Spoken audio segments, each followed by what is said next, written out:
just mic'd up with Mikie Mahtook. Got the boys in. I got Lloyd. We got J. Mitch. We got Jackie Boyd.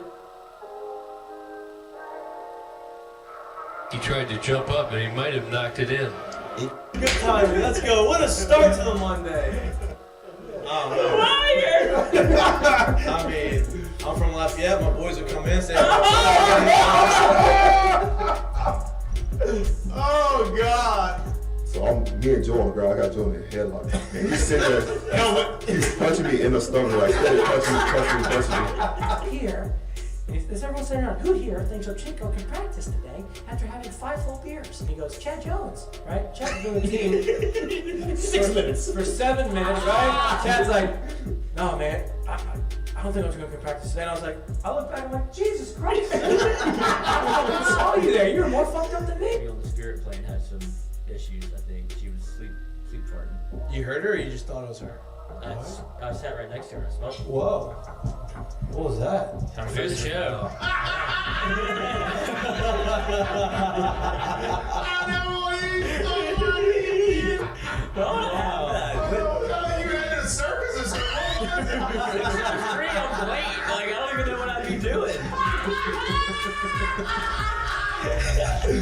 Now, when you do go to spring training, are you going to bring your chinchilla and your turtle? My dad tell you about it? The SEC is, God, they hate fat people. I mean, I get crushed for that. You know what I mean? It's like, come on, man. Hey, just the South, bro. You got a bunch of food down here. Like they should. Players, look at Lloyd. You know what, Lloyd? You're looking for a recruiting coordinator, coach. I'm here. Yeah. He's like, I'll piss my pants right now. No way. We're wearing gray pants, long gray pants. He goes, I'll piss my pants right now.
Hello. Welcome back to Mic'd Up. Today is Wednesday, September 6th. It's Ask Mikie and Mitch Day. We got a lot going on. We got a great show for you today. We have a lot of LSU talk again. We have some Saints talk. NFL football starts tomorrow. I actually have a fantasy draft tonight. Don't call my phone tomorrow. Hey, do not disturb all day. Yeah, maybe so. Yeah, need that. Leave me alone. Need that on my phone. We're going to talk to Fletcher Mackel about what the prospects are for the Saints. Obviously, the 53-man roster right now is finalized. Jake Haener suspended 6 games for performance enhancers. Trying to get a little edge. What do you think it was? Look, he's going to come out and say, it's probably a pre-workout or something that he drank that You can drink steroids? caused a positive test, and I don't know, but performance enhancer, maybe it was something for him to recover. I don't know. We're going to talk to him a little bit about that. Obviously, Marshawn Lattimore was a limited participant in practice this past week. Talk about that, talk about the other injuries, and talk about what the prospects of the Saints are moving forward throughout the course of the year. The Saints got voted easiest schedule in the NFL. Oh, yeah. Does that go into does that help his prediction of what the season is going to be? Last time he came on, he talked about them 10-11 wins seeming realistic. With it being the easiest schedule and with it being, now finalizing the 53-man roster, is that better in his mind? We will ask him those questions. LSU football, coming off a rough game. We're on to Cincinnati. We still talking about this thing? That's No, what no, I'm no. saying. No. We're going to mention it. LSU falls to 14th in the AP poll, which, look, it's okay. You're still in striking range. You're still obviously everything that you want is in front of you. We're going to talk about that. Bryce Koon, who covers LSU for 247 Sports, he is going to be on the show at 6:30. We're going to ask him questions. Obviously, he had a bunch of player interviews today. Brian Kelly at his press conference. He said a lot of things that people were, wondering about. Obviously, at Harold Perkins, are we going to see other players, get more time? Denver Harris is available. Now, duh. Hey, I didn't want to do this, but I got to. I got to play you. You're very talented. I got to put you in there. We're going to figure this thing out. That old saying that I'm going to treat everyone fairly. I'm just not going to treat everyone the same as true as it ever gets. Huh? No doubt. Hopefully he goes out there and he performs really well. It doesn't cause any issues. We will see about that. But we have all these questions that we want to ask, and how do they rebound? Obviously, they play Grambling State this weekend. That is not a game that you expect them to lose. If they lose that game, everybody can panic. I'm giving everybody permission. If they lose against Grambling State, panic all you want. I don't think that's going to happen. I think they're going to go and take care of business. They're going to make the adjustments. This is the game they probably should have played before Florida State. But at the same time, people want to complain about, let's stop doing this. We've lost 4 straight. LSU has always done this. The only difference now is LSU used to win these games. They are not winning them anymore. I think that they will win them in the future. But you got to right the ship and figure it out. Grambling State is a good game to kind of get your feet back underneath you, and then you go on the road in the SEC against Mississippi State, which I think is also a good possibility of a win. And then you come back home against Arkansas. And so you have some games to be able to get yourself right before you go on the road to Ole Miss, which is your next biggest test in my mind. And so we're going to ask Bryce Koon about all of these things. Paul Skenes is shut down for the rest of the season, is not playing not pitching anymore. Jared, you couldn't have been more spot on about his outlook on this year, right? I didn't think he was going to throw at all. I thought this was the development deal. I thought it was going to be from the beginning. You said, hey, I think he's going to go out there and have some starts, throw an inning or two every now and then just to get him used to it, and then, figure it out after that. As we'll continue to keep making predictions, if you will, I'm going to go ahead and keep going right along with where the prediction was to start, which is don't be surprised if he breaks that 26 or 27-man roster now? In September? No. It's 26 man, but then in Next September March. it goes to 28. Yeah, No. 26, Next March. 26 man out of roster. camp. Don't be surprised if he makes that roster. Right. I'm gonna go ahead and make that prediction. Agreed. I wonder. My last little wonder. I wonder if he will get a little bit of fall league action on the same program. It seemed that like I don't know. Maybe it seemed like at reading this he was done. I think so too, but that could be another spot where they say, hey, just go throw an inning. Right, because part of the article was he is done. You're going to see him next in spring training of 2024. So, who knows? They could change their mind, but that's kind of what they have said now. Joe Burrow has announced that he is back. He is going to be ready for week 1. I don't think anybody doubted that. Well, not everybody. Some people doubted that, but I didn't really doubt that. I just felt like, people wanted to hear Joe Burrow talk, but why? There's no reason to give you any information. I'm going to play. Don't worry about that. We will talk. We talked a little bit about our betting successes and failures this weekend. We will talk more about that as the week goes on. We're going to talk about what we want to bet for tomorrow, because there's an NFL game tomorrow, and now betting is happening. So those are the Heineken headlines. We're excited to have our show with you today. We're excited to celebrate this beautiful hump day with you, and we have a show full of guests and full of information. With that said, I'm looking at some of these lines. I'm gonna start with the gambling, right, for week 2.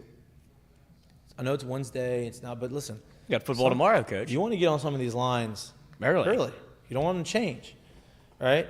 I'm looking at these lines. Texas at Alabama is -7. I think that's pretty good line. That'll stay there. Yep. Nebraska at Colorado. Colorado is now favored by 2.5. Look, I get it. I think I'm a very big pro Colorado guy.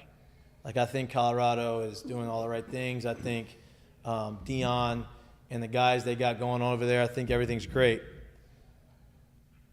but you're coming off a big win. And Nebraska has a new coach, and they're trying to make some noise too, and they're not getting any of the hype. So that's a little tricky one for me. I'm on Colorado at 2.5. I don't know. Maybe Colorado money line is what I'll take. Maybe you buy some points, right, Lloyd? You just have to be, yes. Oh, hey, get it up to 3.5. You always want to get that barrier. I just feel so bad for Nebraska. They've lost, it feels like, every close game. Some stats came out about even under Scott Frost, and now the same thing happens when you bring in a bona fide good college football coach in Matt Rule, and they get what I would say was the first bad beat of the year, where it seems like every time Nebraska's close to winning a game, it kind of gets like the rug gets pulled out from under them, because I don't think they're a terrible football team. I think this might be a better test than what you saw against TCU, where they just seemed almost outclassed. But and for Colorado, I think you'll see at some point you'll have to wonder if they'll just run out of steam because of all the transfers that they brought in, how thin they are. If they or if that one specific person. That one specific person. Right. So, and that we talked about that off the air, right? I think that, look, I don't think they're as deep as they want to be. So their team can lose steam as the season goes on. Travis Hunter is who you're talking about. Played every snap. Every snap. No, every snap on defense. Right. I think that he's going to continue to do that. I think he's going to continue to play every snap on defense. I think you may start seeing his usage on offense go down a little bit, not to be non-existent. Like, he'll probably play maybe 50% of the snaps as the season progresses. They're going to try to ride this thing out as long as they can, though. Here's my wonder. I wonder if they get to, like, I get it that they're probably not going to be maybe huge favorites in a lot of their games that they play this year, but I know that there has to be a couple soft games on the schedule. I don't know their schedule exactly. But I'm wondering if when they get to those said games, if it's, hey, you're going to take the second half off of offense or off of one side of the ball. Like, there's no absolutely way where they're going to keep using him the way they are throughout the rest of the season. They're going to have to conserve him, right? They're going to kind of do what Deion did in the NFL. Yeah, they have to. Right? I mean, like you think about it, like there's just at some point he's going to be a half step shorter than someone. Yeah. And your first thought has to go to is fatigue and stamina part of it.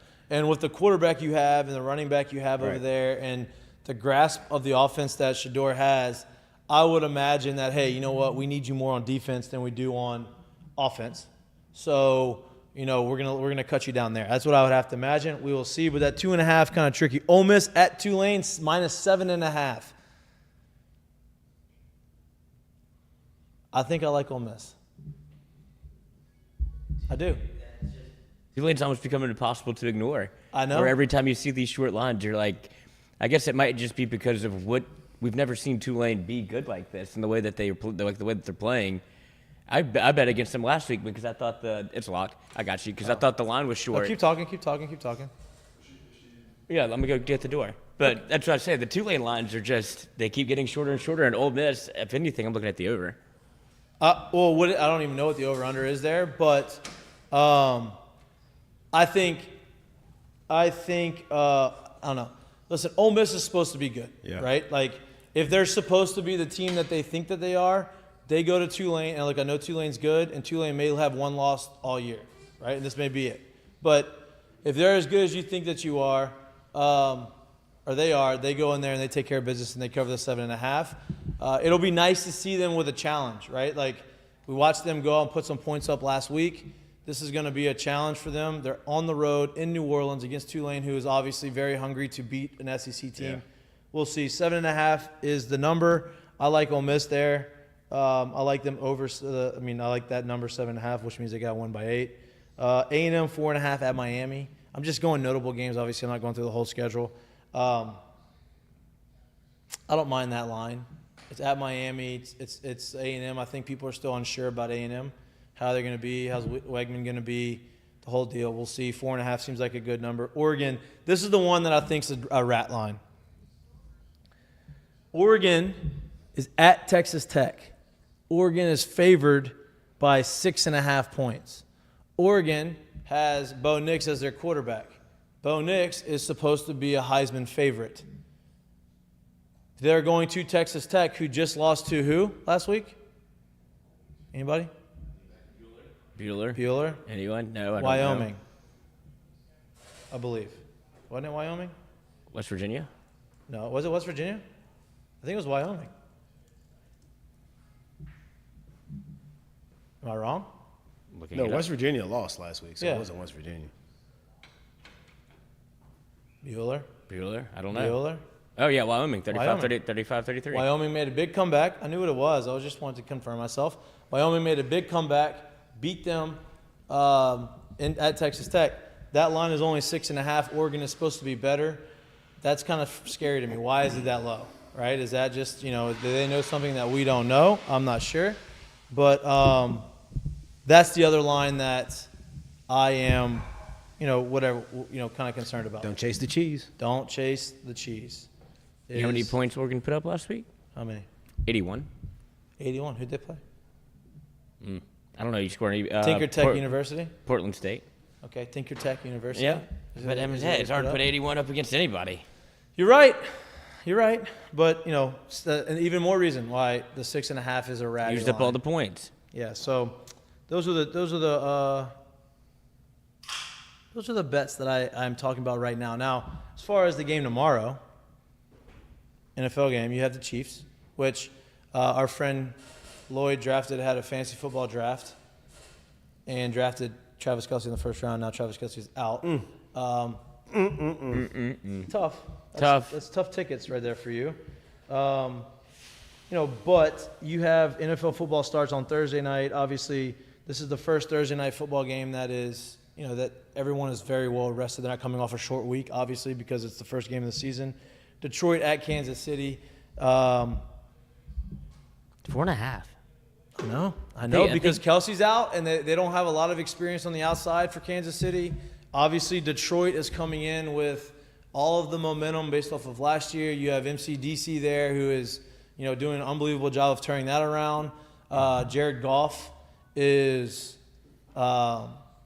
Reclamation project. he's been very good in Detroit, and Jared Goff is 7-0. No, is it 7-0? I saw a stat. It was 7-0 against the spread. So I don't know if that's like 7-0 in like primetime games against the spread or whatever. But I think I kind of like Detroit, to be honest with you. I think that line is too short. I think they're just getting a little bit too much respect. You think that the Chiefs like this? You think they're like, you know what? I love the Chiefs fact love that this. nobody thinks that we don't have anybody else on the outside and watch like Valdez-Scantling may have 200 yards receiving and 3 touchdowns. The Chiefs love this. They've been doing this. Yeah, no doubt. I'm kind of scared of it too. The more that I think people are all over the Tiger- Lions in the this. Tigers. Yeah. Definitely Oh, my. definitely not the Tigers. No. On Cincinnati. So that's tomorrow. I'm excited about that tomorrow. I'm excited that NFL football starts tomorrow, especially on Thursdays. Now football is officially completely 100% back. Now you have football almost every day of the week, which is great. Love that. That's what we waited for. But, before we really get into the NFL talk, we are going to have a conversation with our friend, Bryce Koon. I am struggling a little bit right now. There we It's go. okay. Bryce Koon. And we're going to talk a lot of LSU, right? Obviously, we talked about this a lot on Monday. We talked about what we saw, what we want to see, things that needed to change. They had, player interviews today at 5:30. They had, Brian Kelly at his press conference. When we talk to Bryce, what are some of the things that we should probably – that you want to get out of him? Obviously, he's not going to give us like, this is, he's not a coach, so he doesn't, really all the ins and outs. But he's got more access than we do, and he's in there every day. And so, what do you want to get out of this? Like, what are some of the questions that you really want to ask him that you hope that he gives you some insight on? I kind of want to see, like, now that they've had a little time, a couple days to assess the situation, watch the film, see how things go. Really want to know what things went wrong. Is it things that they, if he's gotten a feel that they feel that these things can be fixed, and kind of where this thing is right now, I'm interested. He's obviously been able to go to press conferences. You saw a little bit of maybe the first time Brian Kelly's been really brought to task about, you saw Jacques Doucet ask him some questions about how the quote of "we're going to beat Florida State," where they said at the luncheon or the TJ Ribs show, how it got kind of, he was saying And what did Brian Kelly say about that? He said he didn't say it. And so it was one of those things where Brian Kelly, this is the first time that feels like he's really been taken to Was task. it taken out of context? No. I didn't hear the whole audio quote of it. He was talking about how they're traveling young players, and it's people's first time to be able to play in a big game environment for some of the transfer portal guys and some of the freshmen that they have playing. He's like, but make no mistake, we're going down there and we're going to beat Florida State. And it was like, you're playing up to that's a home crowd that everybody started cheering. It was a throwaway line. For sure. Obviously, Florida State picks it up. It goes viral. That's what they do. But not so much for that, but how Brian Kelly has been handling kind of being under scrutiny, because a lot was made of this LSU football team coming back in.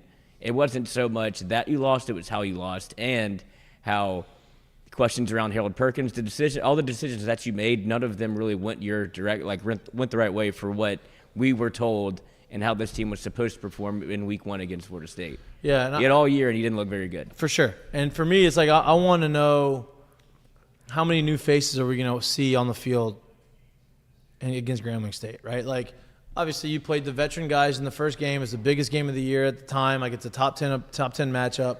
You're going to play your veteran guys. How many new faces are we going to see? How many young guys are we going to see? When are we going to start to see that development? That's kind of what I want to ask him, if he's, obviously, what has he heard on that front? And then we've talked about the X's and O's. I feel like a lot of the things that we saw this past weekend are very fixable, X's and O's wise. The one thing I want to ask him is, hey, what did Brian Kelly and the staff, what did they have to say about the effort level? Because, it felt like we weren't as physical. It felt like, Florida State kind of took it to us a little bit in the physicality department. And to me, that's effort, right? That's like, hey, how do you fix that? Well, hey, let's put forth more effort and play harder, because if you play harder, you're going to be more physical. And teams, not that they're not physical. They were physical last year. So, like, what has Brian Kelly said about that is, a question that I want to ask. It's also funny, too, like, we won't be able to get this answer out of him, but kind of to Lloyd's point on Monday, when you watch teams fight in preseason, right? Yes, you don't want anyone to get hurt. Yes, you don't really want any fighting to be there.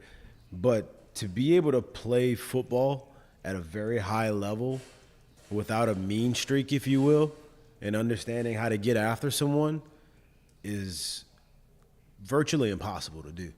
And sometimes when you're doing that against the same person over and over and over again, and it's hot as hell outside, it turns into that brotherly love fight, and kind of turns into that.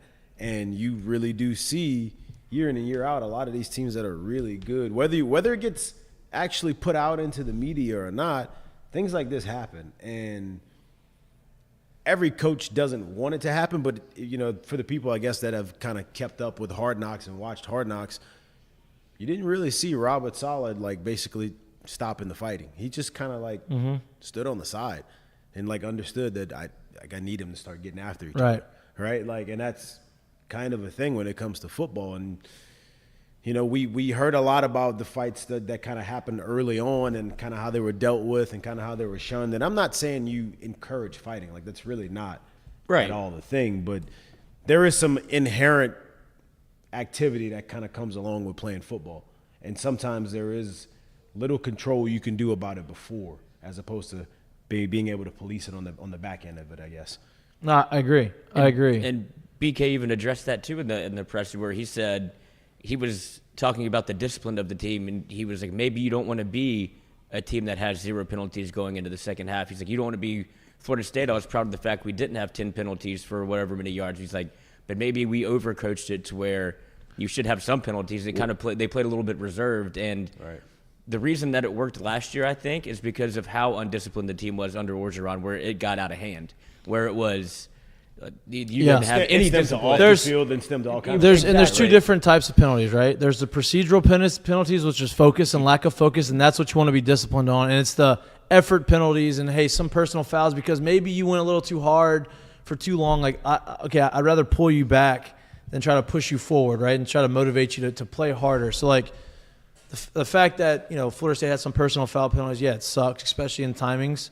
But you'd like to see that aggression, right? Now, if LSU had 7 procedural penalties or offsides or any of those types of things, okay, that's just – you don't want to look like Florida. Yeah, that's just hey, lack of focus and not really paying attention. There's a certain attitude towards playing the game, right? You see a lot of guys when those fights start to happen, it's it's one man letting another man know that I'm here and like letting you feel their presence in a situation where pretty much the other man didn't think that that was going to be the situation, and or at least that's where it stops at. And I think when LSU got into this game, it seemed to be that team kept playing to, maybe even sometimes through the whistle, and they kept letting LSU know, play in and play out, I'm here. Right. And that, you know, I kind of felt like they won that battle of imposing their will, putting their presence on you, and making you kind of like hold their weight and feel them the whole time. No doubt. That's what it kind of felt like. But look at the last touchdown Florida State scored. He ran out of his way to run over. I think it was Deuce Chestnut. He was 4 yards in the end, but I don't think he gets pushed around or ever did in his entire life. Right. And so then go ahead. I think the next answer to that would be how much do you get out of Denver Harris? Right. No. You don't have to open that. I don't know We're who they were closed. for. Yeah. We're closed. You're good. Agreed, right? Like, Because Denver Harris that's an attitude. no, it's not change just, as well. and it's not just him too. Like, let's bring some of these other young guys. And my point is, like, I'm not saying these older guys and the veteran guys aren't aggressive. Like, Greg Brooks was awesome. I thought he was very aggressive, right? But some of these young guys, like, they may not be in the right positions all the time, but they're probably going to play hard. You would hope that was probably they're going to play hard. Do what you need. I just need to do what you need to do 100%. And so I want to see what the guys that are going to be on the field, who has shown out, because we've heard a lot about some of these freshmen, these young guys that have played well during camp. When are we going to start to see them? We're going to start to see them this weekend, which I would imagine they're playing Grambling. Like, you would see them this weekend. The running backs obviously are a huge question. I would like to see our young running backs on the field and just to see what they have to offer and try to mix them in. And then offensive line, you know, I think that's probably the most obvious thing is taking Hurd, putting him at right tackle and moving Emory Jones to right guard.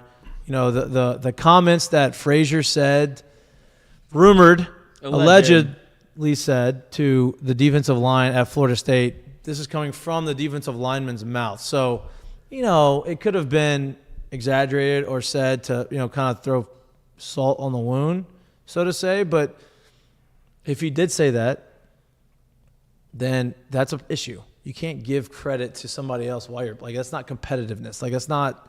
That's for quarterbacks. That's losing an edge. Like, hey, so good they job. don't get absolutely good hit. cracked every Good time hit. somebody gets a chance. You saw that happen to old quarterback, like where Pat Mahomes is like, good shit, you know, good play, whatever. So you try to protect yourself. But I think that quote coming out when it did, it gave credence to everything that we saw on Sunday. Where and that's why they were soft. And that's why I think it took a lot of your boy Jai Eugene. Yeah.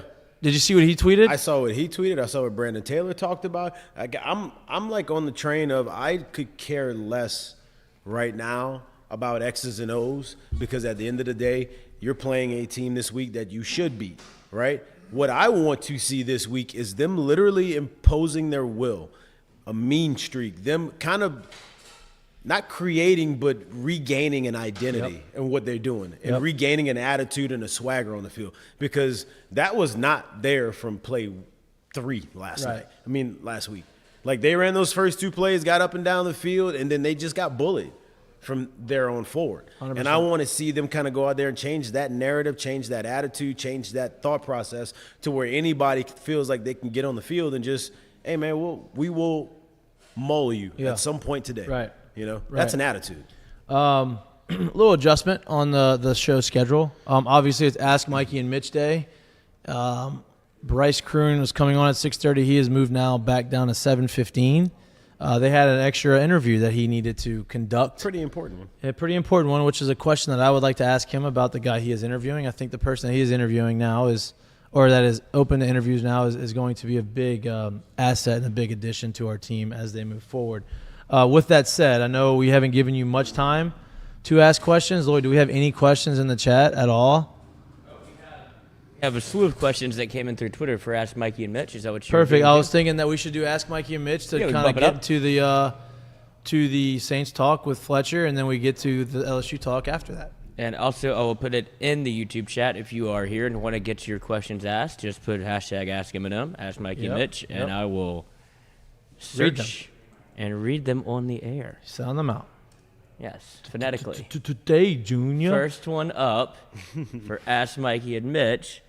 And it's a little bit of what we've been talking about, but these are these are questions that people put in and obviously want to know the answer to. So Justin Furtado who is the leader on this team? In years past, especially in the successful teams, there are clear leaders that you can point out without even knowing their names. You can tell who was him. And something I noticed when rewatching the game, nobody seemed to show any emotion or step up.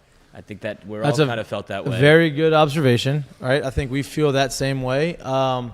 Number 7 goes to Will Campbell. Obviously, just getting those numbers as a leader, like you're supposed to be a leader. I think he is a leader, but he's still a sophomore. Like you would hope that leadership comes from your quarterback or a veteran on the team.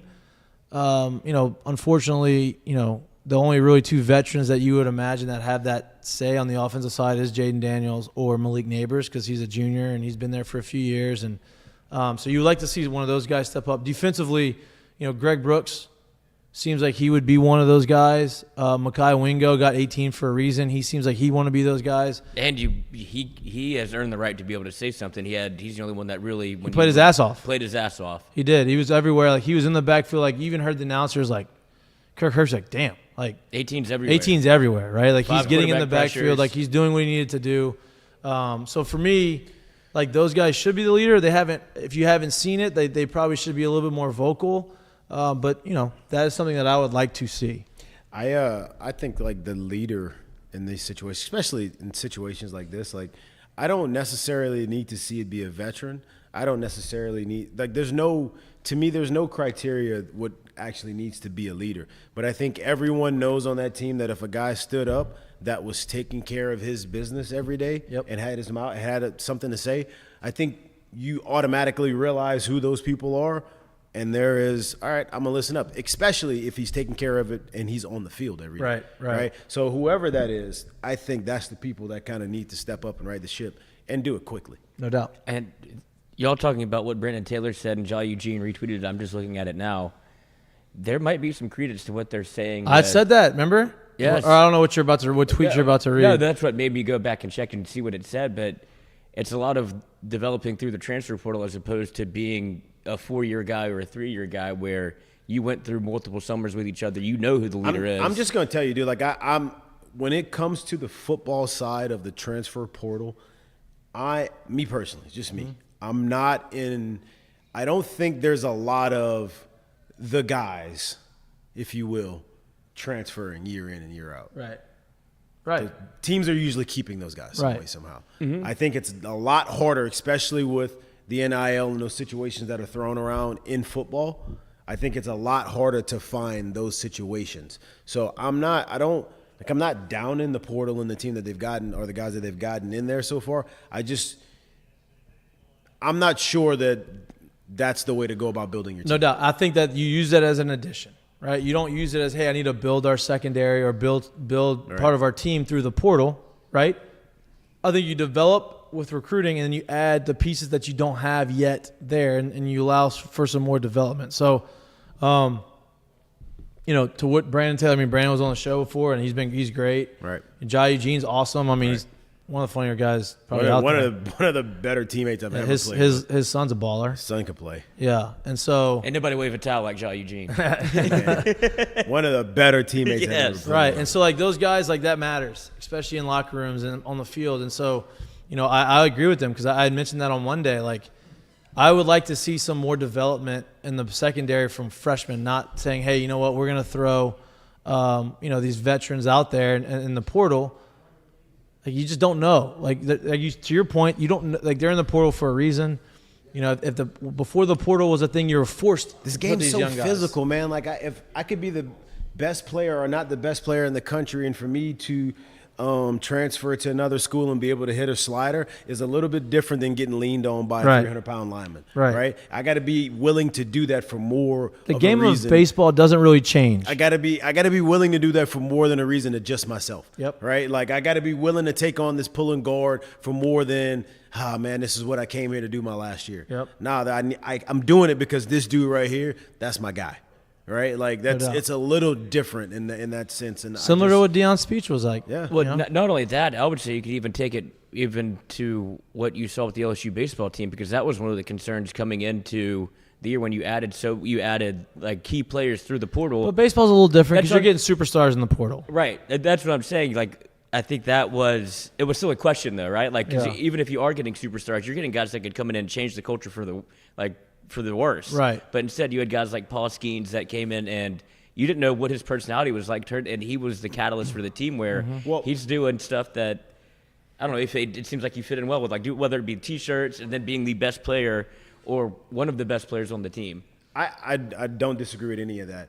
I guess my biggest thing when it comes to the portal, especially with baseball and football, is, like I said, in baseball, when you get on the field, hey, like imagine in baseball you're getting asked to get plunked by 96 every day because that's what's best for the team. How many dudes are willing to just stand in there and do that? Right. Roger Dorn. When you're coming in the portal in football and you're taking the hits and this, it's a little bit different when it's physical and you're literally feeling the pounding and you're getting hit and you're asked to do that over and over and over again, right? That's a little different when you're asked to do that for somebody else as opposed to, let me just hit this slider. No doubt. You know, baseball is so much. Baseball's a great team game, but it's very much a pass the torch game. Yeah. Right. Like you have to individually be successful for the team to do well. Right. I can be a really, really, really good defensive tackle and basically have no stats, but that might be what's best for the team in football. Yeah. Right. Right. And that's where the game changes that a little bit. So that's a thing. For sure. Next Next one up, LSU _Tiger TX. Do we think BK and the staff leave Harold at inside linebacker this game to get more reps against an overmatched Grambling team? Would they jump ship in fear of public criticism and put him back in the role from last year? So I don't think they're going to jump ship because of public criticism.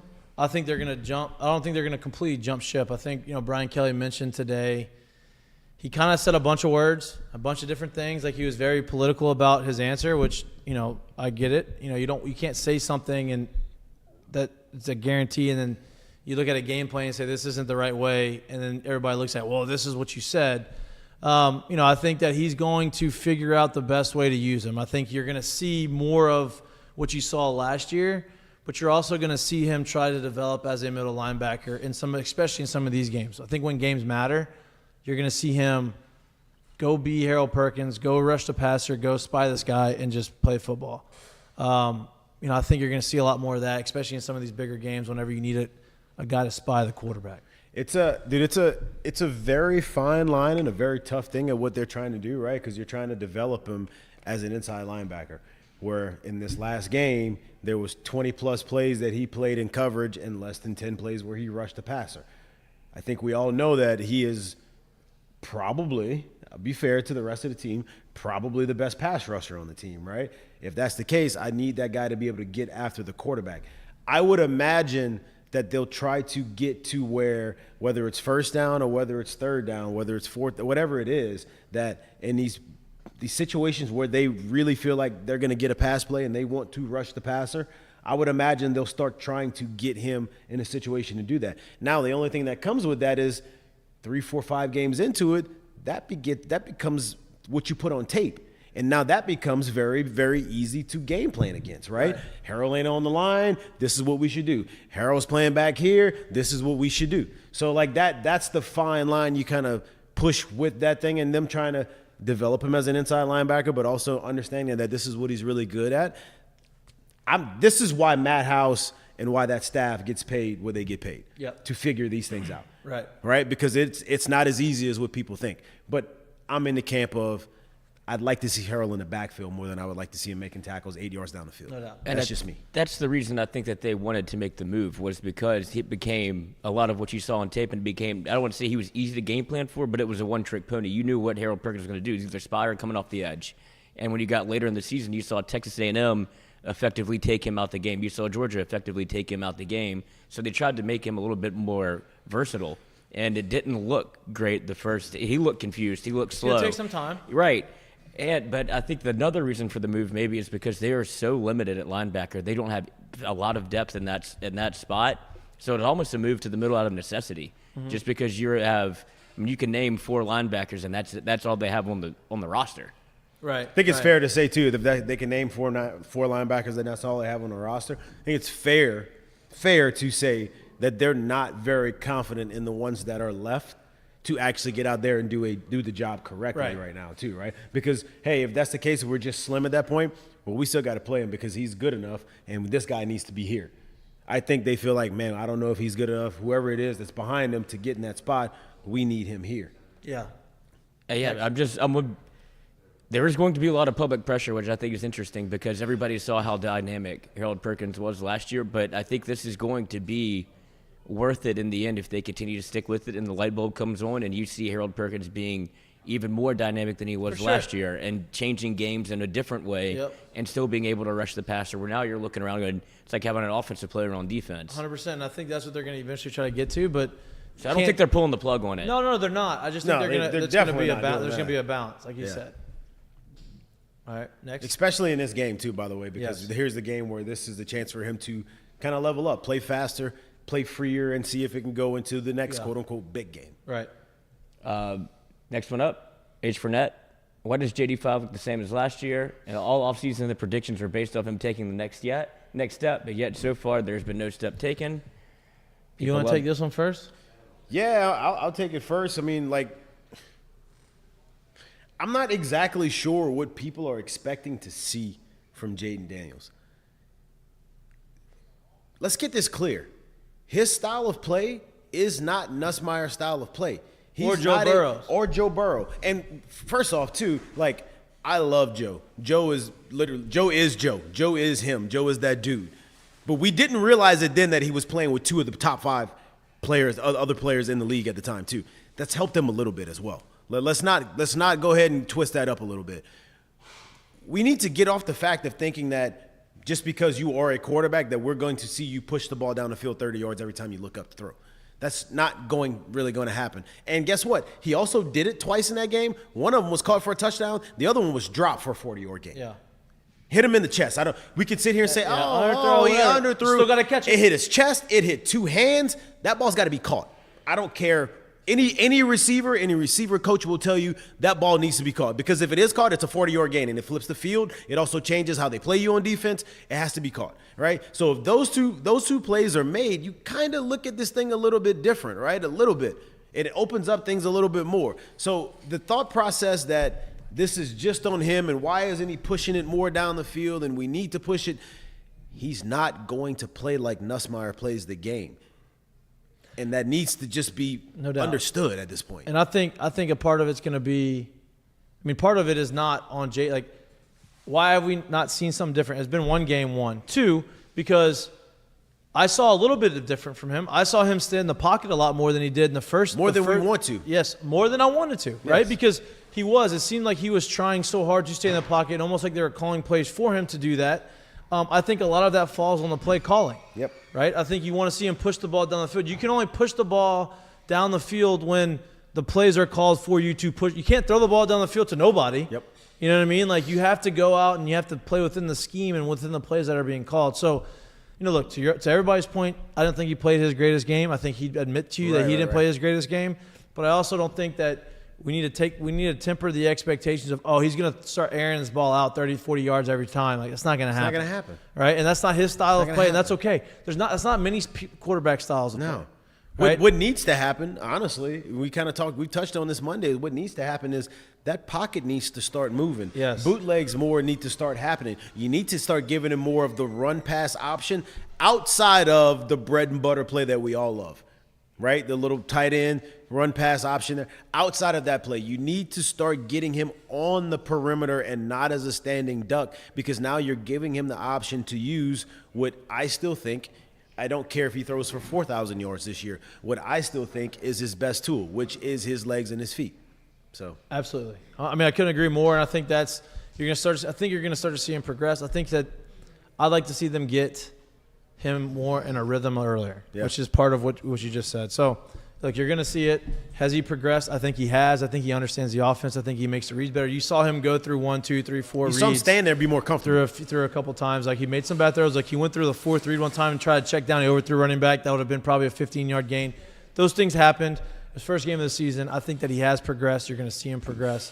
But let's not get it twisted. He's not going to go out and start throwing the ball. It's not going to be the air raid. It's not going to be, hey, Tennessee where everybody's stretching the field vertically and that's just not the offense. I think it's fair to say this too. I do think there's something to it, and I don't think a lot of people really think of it this way or see it this way, but there is something to having a quarterback that realistically, like, I think it's fair to say that Joe knows he's not a running quarterback.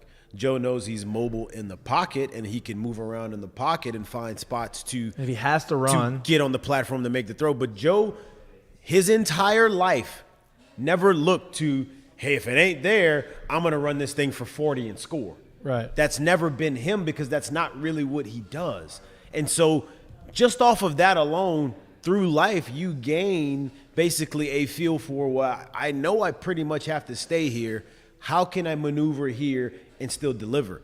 That comes different for guys who have the ability to take it for 40 Yeah. to the house. No doubt. Right? And that ability to kind of scale that back and learn how to maneuver but not get out of the pocket and take off and take your eyes off, that comes later. It just does. And it's not as easy as what people think it is.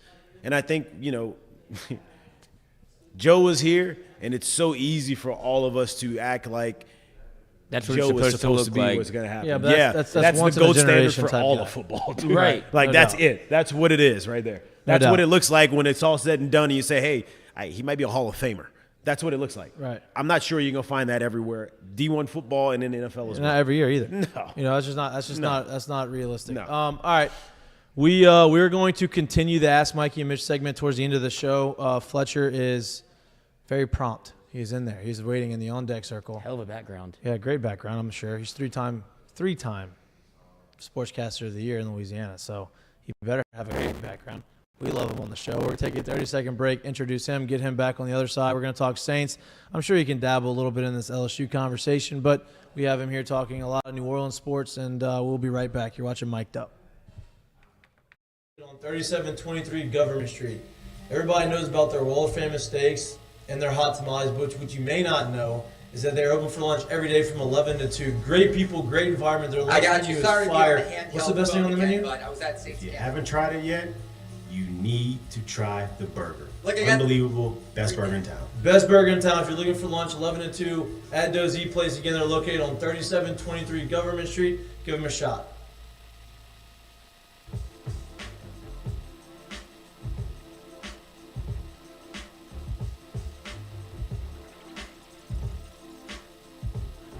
Welcome back to Mik'd Up. We are excited, always excited to talk to our next guest, Fletcher Mackel, 3-time Sportscaster of the Year, sports director for WDSU in New Orleans. Fletcher, man, appreciate you coming back on the show. Sorry we didn't get you on a couple weeks ago. We had a little technical difficulties, new studio problems, but we're back and we're live and we're ready to go. So I appreciate your time as always.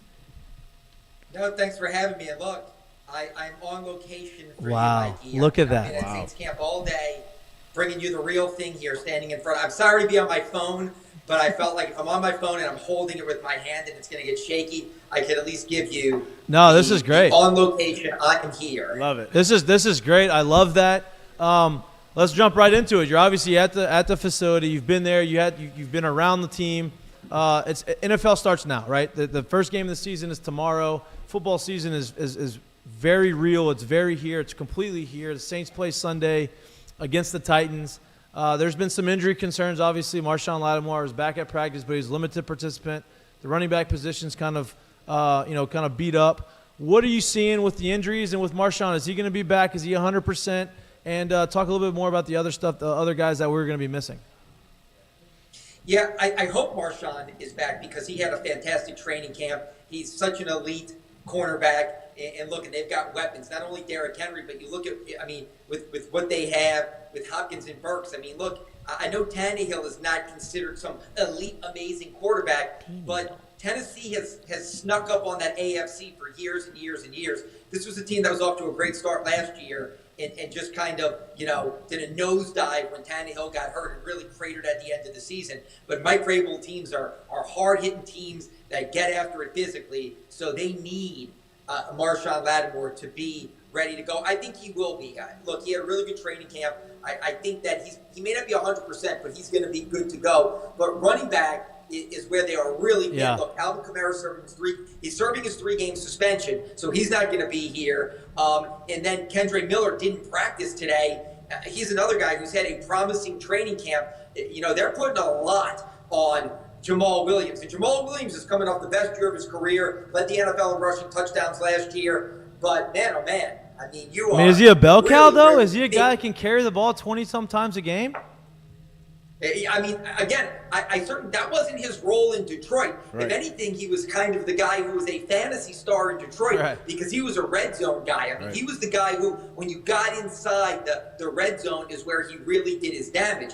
I mean, again, he's another guy who's had a solid training camp, and he talked about he loved the way the Saints had used him in training camp because he wasn't utilized that way in Green Bay and then Detroit, catching balls out of the backfield.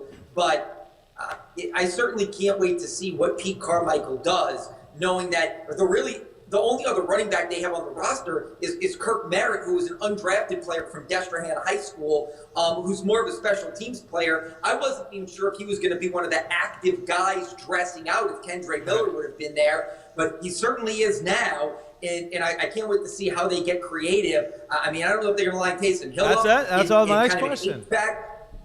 Yeah, I mean, look, I think Taysom, last time he played running back, I think you have to go back to like Baltimore in maybe 2019 or 2020. He actually lined up behind the fullback and took like one snap at running back, and he's been utilized creatively out of the backfield. But I'm definitely interested to see, are they going to just give Jamal Williams all of the reps at running back, or are they going to get, creative and cute in some way and do something where we go, whoa, what was that?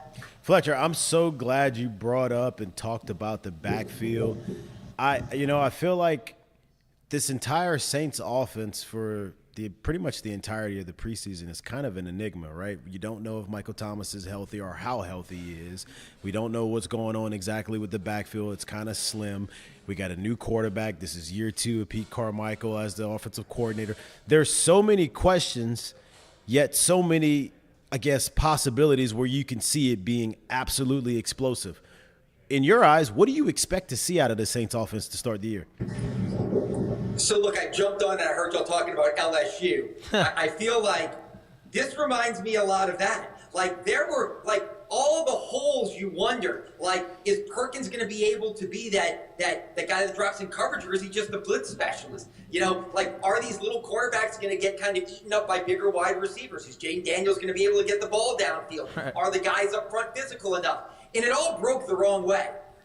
There's a lot of questions about the Saints that I don't know which way it's going to break. Yeah. And that's a great question, Jared. Because I want to be positive and say it's going to break the right way. But I don't know if Trevor Penning, the rookie at left tackle, is going to be good. He's a mauler moving humans in the ground game, but is he going to be able to protect, Derek Carr's blind side, or is he going to be a turnstile? I don't know, and we won't know until the game is for real. Look, Derek Carr can spin it like crazy and has a ton of ability and says and does the right things, but in the clutch, is he going to be able to make plays, in a way that's similar to Drew Brees? I don't want to say he's Drew Brees, but Drew Brees was fantastic. Look, Joe Burrow last year, you saw the elite quarterback. The Saints were winning that game in the fourth quarter, and then the elite quarterback took over. I can't tell you how many times I saw that with Drew Brees. Games where you take victory from the jaws of defeat and you walk out with a signature type win. So there's a lot of questions about this team that we just don't know. If you want to go glasses half full, Carr's going to be a better version of what we saw in Oakland and Vegas. That all the questions they have involving young players. Is Brzee going to be an impact player, the rookie first-round draft pick out of Clemson right away? Let's hope so. Is Colin Sanders going to be a guy who won a Super Bowl with Kansas City and is going to be even more of an impact player now that he's kind of more of the man here in New Orleans? I hope so, but I don't know. So which way does it break? I feel like we're going to learn a lot about this Saints team, but I will say this, and you all played sports at a level that I will never be able to imagine. I could dream about it. I played baseball and was never at that level. But here's the thing. I remember the 06 Saints. I covered that team. And Sean Payton, they signed Drew Brees, and Sean Payton talked about what they could be. But it became tangible when they beat Cleveland in game 1, when they beat Green Bay in game 2, and when they came back and won the Dome coming game. It's like, wow, maybe we can be something. This team has talked about swagger and confidence in how good they can be. They need something tangible to grab onto now. I think they need to get off to a fast start, because if they don't, you start to say it's just rhetoric and it's not reality. Right. So I think everybody wants to get off to a fast start. I think this team needs to get off to a fast start to show that all of the talk is, look, we can prove it. We can touch it now. It's real. Completely agree, right, Fletch? And so you talked about Vrabel's team being super physical. You talked about, some of these guys on the defensive side of the ball, Brazil and all these guys that need to step up, and are they going to be the guys? They're going to get tested early in the season, right? This is going to be one of their biggest tests as far as the run defense is concerned, and that was a big question mark going into the offseason. Last year they weren't great with the run defense, and in the past they have been elite run defensive-wise, but last year they were not. Now they're playing Derrick Henry. This is the first time they're going to play against Derrick Henry because he hasn't played the last couple of times they've played the Titans. And so we're going to get a really up-close look at them this weekend and how physical they're going to be up front. What do you see how do you see them performing against this physical running game that they're going to see in Tennessee? Yeah, I mean, look, going back before last season, and there were games last year where they got better against the run, but the Saints, really at the end of the Breeze years and into that first year without Drew Brees, they went from being this elite offensive juggernaut, greatest show on turf type team with a defense that just had to be middle of the pack. At the end of the Breeze years, the defense really stepped up and was the calling card. And Dennis Allen deserves a lot of credit for that. I mean, the Saints had the longest streak in the NFL of not allowing a 100-yard rusher. I mean, you have to go all the way back to like Samaje Perine in 2017. They had like a end of 17, 18, 19, 20, 21. It wasn't until last year when that streak was broken of somebody rushed for 100 yards against the Saints. And then it happened, I have to take it back. I think it was actually 21, and it may have been Jalen Hurts did it, but I'm not 100% sure. But it was years. They went seasons without allowing a 100-yard rusher. So I think them getting back to being that, look, we stopped the run, that was their calling card for years, really has to get back to it. And again, Cam Jordan's playing, we think, with a lot still left in the tank. Yep. Peyton Turner, look, he was trending bust when training camp started. Now he looks like he could at least be a solid player. Even if he doesn't live up to his first-round draft pick status, he's not going to be a Marcus Davenport-like bust.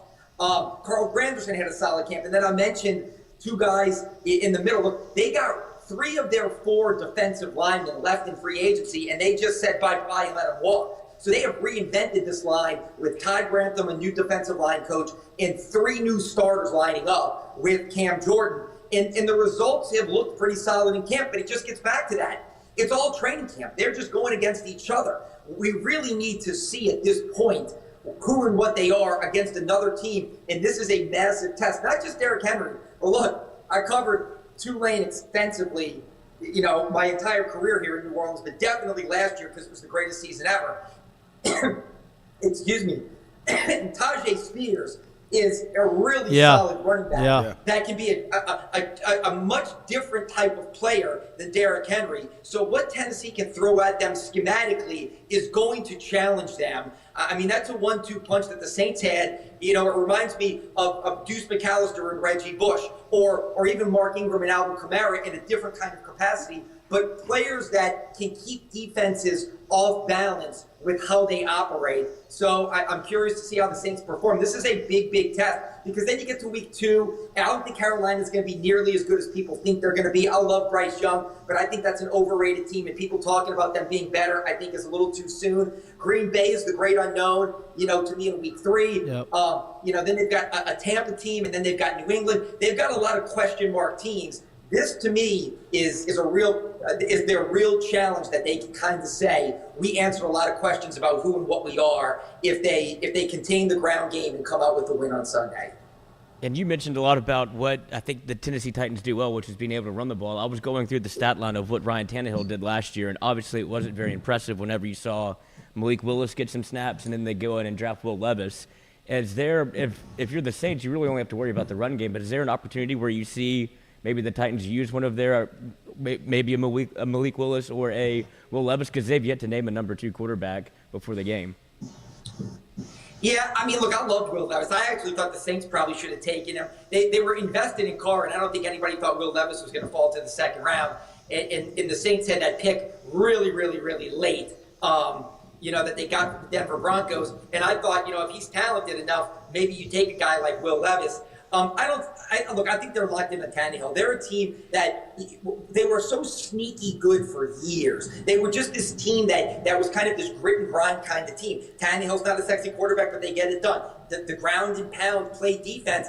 I remember years where it's like, wow, the Titans are the number one team in the AFC. You didn't even realize it, but that's what they were. So, look, last year, to me, I think they haven't completely nailed it in. That this is maybe their last hurrah with this group, with Tannehill, with what they have here, before they turn the page on a new quarterback. Because as someone who's covered the NFL, whenever you start playing rookie quarterbacks, you're really looking with an eye towards the future. And I know Malik Willis is in his second year, but I feel like, look, they got a new general manager there. Carthon came from San Francisco. That's not his guy. So I certainly think that Levis is the answer full-time eventually, but I don't think you're going to see those guys in this game unless it's in a trick role, unless they use Malik Willis in some kind of short yardage, Taysom Hill type of role. I would say that this is Tannehill, Henry, in what they've done in years past, trying to kind of get back one more year of can we be a force in the AFC, or at least relevant in what is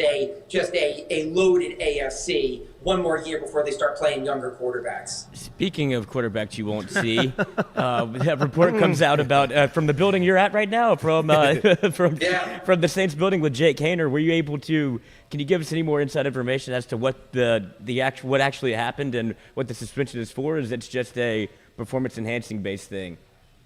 Yeah, so look, I was out here today, and I'll be going live. We do newscast at 4, 5, and 6 o'clock. And literally, Dennis Allen does a conference call. He'll meet the media in person on Friday. But all the players talked in the locker room today. And we got Tyron and Foster Moreau. It was about 15 minutes after that the Saints sent out the statement saying that he's been suspended for violating the league's performance-enhancing drug policy. He actually just about an hour ago put up a statement on his social media account saying that he doesn't know how it happened. He would never take anything or do anything. And again, that's what a lot of guys say. But this is, again, I keep referencing being around it for years and years and years. I can't express to you enough how intense. I mean, they have, don't even take drinks that they don't approve of performance-enhancing drinks here. So, I mean, the supplements that they use, it says use these supplements. So, again, I don't know what he took. He won't be here to answer those questions for the next 6 weeks, but Dennis Allen will tomorrow, and other players obviously will. But it's just, I mean, look, unfortunate because he's been a great guy. And there was a time in training camp that we thought he was pushing Jameis Winston to become the backup. He's really been advanced for a young player that is really small in stature since the day he got here. And I hope this doesn't derail any type of burgeoning NFL career he has. But it is an unfortunate situation. But all we know is that 6 games for violating the league's performance-enhancing drug policy. And then on his social media accounts, he says he doesn't know how it happened because he would never do anything like that. And he tries to monitor what he puts in his body. But obviously, a positive test ensued. So we'll get more details in the coming days or when he returns the week of the Texans game in mid-October. And just to clarify for everybody listening, just because you fail for performance-enhancing drugs does not mean it's steroids. Doesn't mean that you're taking. I don't think he's on steroids. I don't think anybody's going to confuse Jake Haener and steroids. No, I know. I'm just saying, some people don't know, and so I'm just saying that's not what that means. There's a lot of things that fall into that category, especially as a professional athlete. Obviously, baseball, known for their performance-enhancing drug issues, very strenuous deal.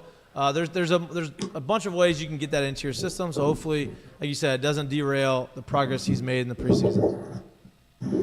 Yeah, and again, look, what you just alluded to. I mean, I remember the Star Cats case when Will Smith, the late Will Smith, and Deuce McAllister and these guys were suspended for taking a diet drug that they bought at a GNC that was on the ban list. And so you're right. People all of a sudden think steroids, but you're right. It doesn't have to be that. It could be something that he inadvertently took and just didn't realize. And so, yeah, but everybody jumps to conclusions about what it may be. And unfortunately, that's the world we live in with social media and a 24-hour news cycle and everybody wanting to speculate. But we truly don't know, other than it is a performance-enhancing drug situation and he's going to be out 6 weeks. I mean, look, he wasn't going to play, barring some type of really unfortunate craziness. But you just hate to, it's something that he doesn't want to be involved with. It's an unfortunate situation that will now be, part of the chapter of his professional career in some capacity.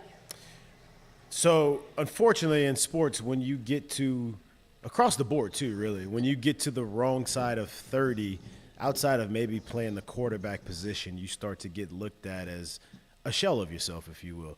But there is one particular Saint that I feel like has gone so far under the radar this year, who is on the quote-unquote wrong side of 30, who I feel like as long as he has a helmet on, you are always going to get someone who plays above his stature. How is our fellow Tiger, Tyrann Mathieu, and how has he been in camp, and where is he heading into the start of the season? Oh, no. No. He must have got a phone call. No. I can't pose that question again. What's that? He's just really thinking about He's it. thinking. Someone's chasing him, I think. Yeah. There he is. Oh, just the other guy. What just happened? What's up? We got a reliever. So he hopped Is in this on working? Is this thing working? Yeah, he hopped in on Fletcher's video call. Oh, that's how it was. Okay. Got a little Duolingo. Okay, that's how it is. Hey, Hey, that's a mic'd up first. That has never happened. Can we call you right back? Can you sign off and call you right back? Yeah. Okay, great. No worries. I didn't know if I'd be brought in behind the scenes. No. Well, it was just this never happened to us before. This is great. We never have it working this well. This is great. Let me call you right back. No worries. All right. Thank you, man. That was awesome. That was great. We've literally never had that happen before. That's the first timer right there. So are you hitting up Fletcher? Yeah. Just tell him to hop back in. Don't forget your Tyrann Mathieu question.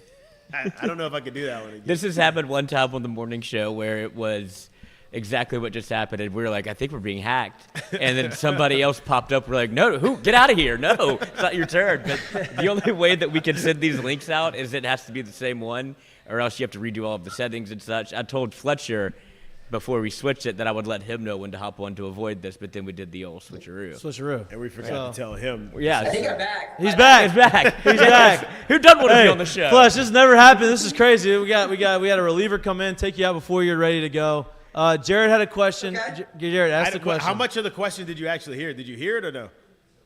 I heard you say, Jared, somebody over 30. Okay. And I was like waiting with like bated breath. Who's he talking about? And then it got cut off. And I'm racking my brain right now. I'm like, is he talking DeMario, Tyrann, Camp? He would literally you started with over 30 guys go south. And then it got cut off. And I was like, wait, what happened? Yeah. So, well, you guess one of so them. I'm sorry. Maybe they at night, maybe the Wi-Fi out here, maybe it with the sun. No, it's good. But you did guess one of them.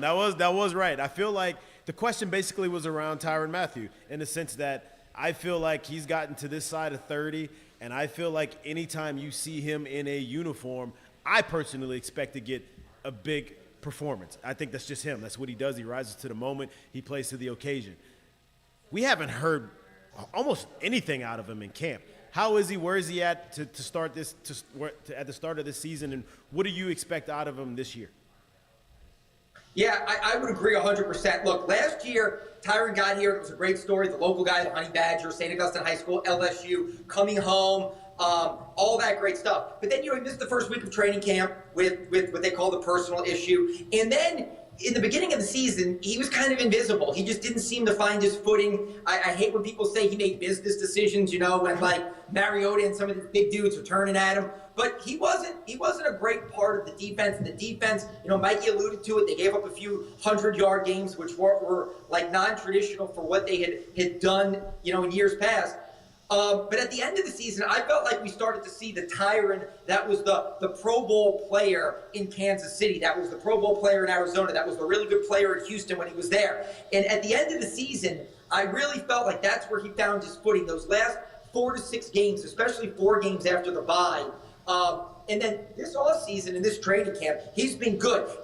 Marshawn's been the best defensive player during training camp, and Chris Olave best offensive player during training camp.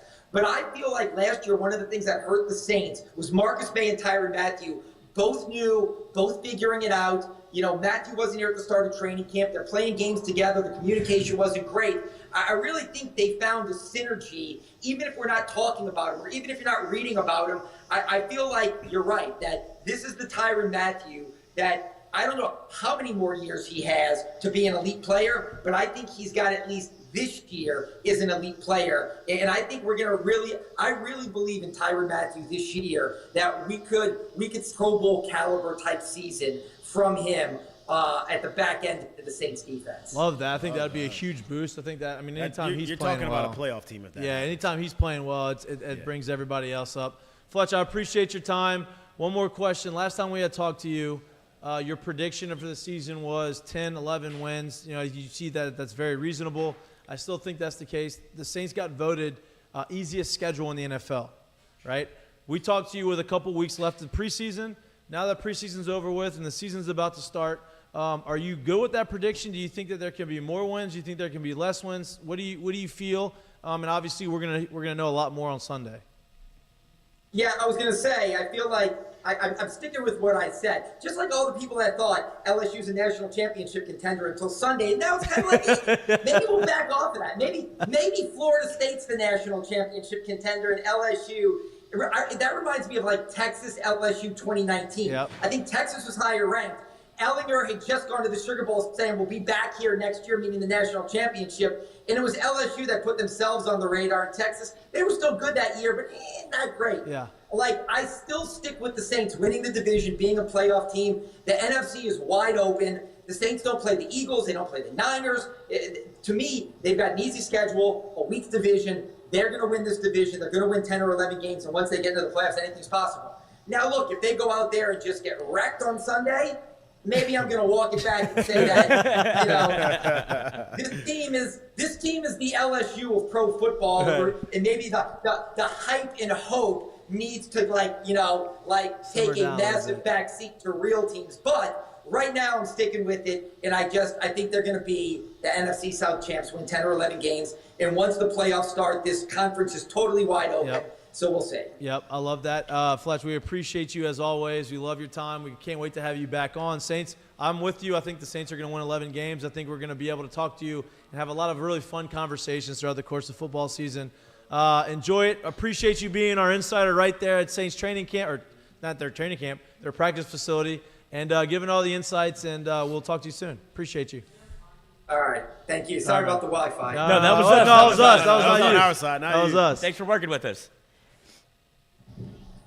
All right. There he goes, for real this time. We're just going to jump back to – he's not in there. I guess we should – No, I'm going to send him an email. There you go. That was awesome. That was great. We've been doing this for 2 years. It's never happened. No. Working on 2 years, not quite 2 years. Yeah. Second football season. And he will come on and talk. And obviously, just had a big interview. And he looked good. He looked happy. Yeah. He looked like he was ready to go. Loved it. He just popped in there. It was very unexpected, but he handled it like a champ. I was like, wait a minute, what? Because he's on the scene too. You know what I mean? Yeah. So that's what confused me. Both of them are literally right in front of the facilities that we're talking about, and is this thing working? I was like, is this happening? It's working.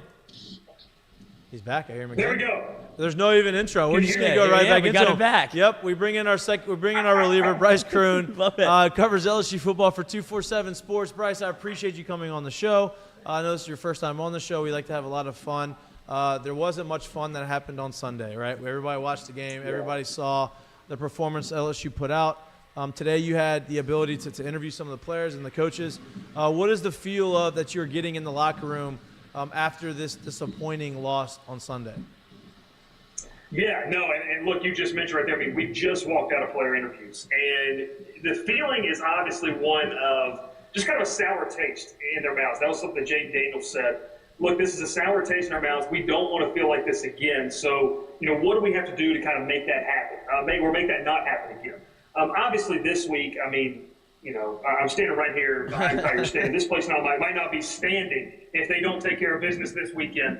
But I don't know how much you're really going to be able to learn from this game. But I asked Daniels the question of, what would make you feel good, especially about the offense walking out of the building. He said, look, we just need to be dominant. We got to be dominant in all aspects of the game. That's our standard, and that's what we have to do. And, look, I know it's an ongoing quarterback conversation, but for me, this is year one of covering LSU. And so I understand the frustrations that happened on Sunday night.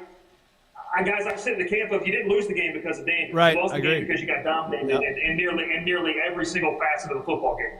So I think that what this team needs to do, take the feeling that you felt and kind of make Grambling State kind of the whipping boy, per se. I mean, take that frustration out because you jump right into SEC play the next weekend up in Starkville. Yeah, very similar to what they did last year to Southern after the first week of Florida State last year. Now, obviously, you can say, hey, we need to do this. This is what would make us feel good about the game. But did they give you hey, like, how are we going to do this, right? Like, this is what we want to do, but have they talked about how they are going to make these changes and look dominant and do the things they want to do?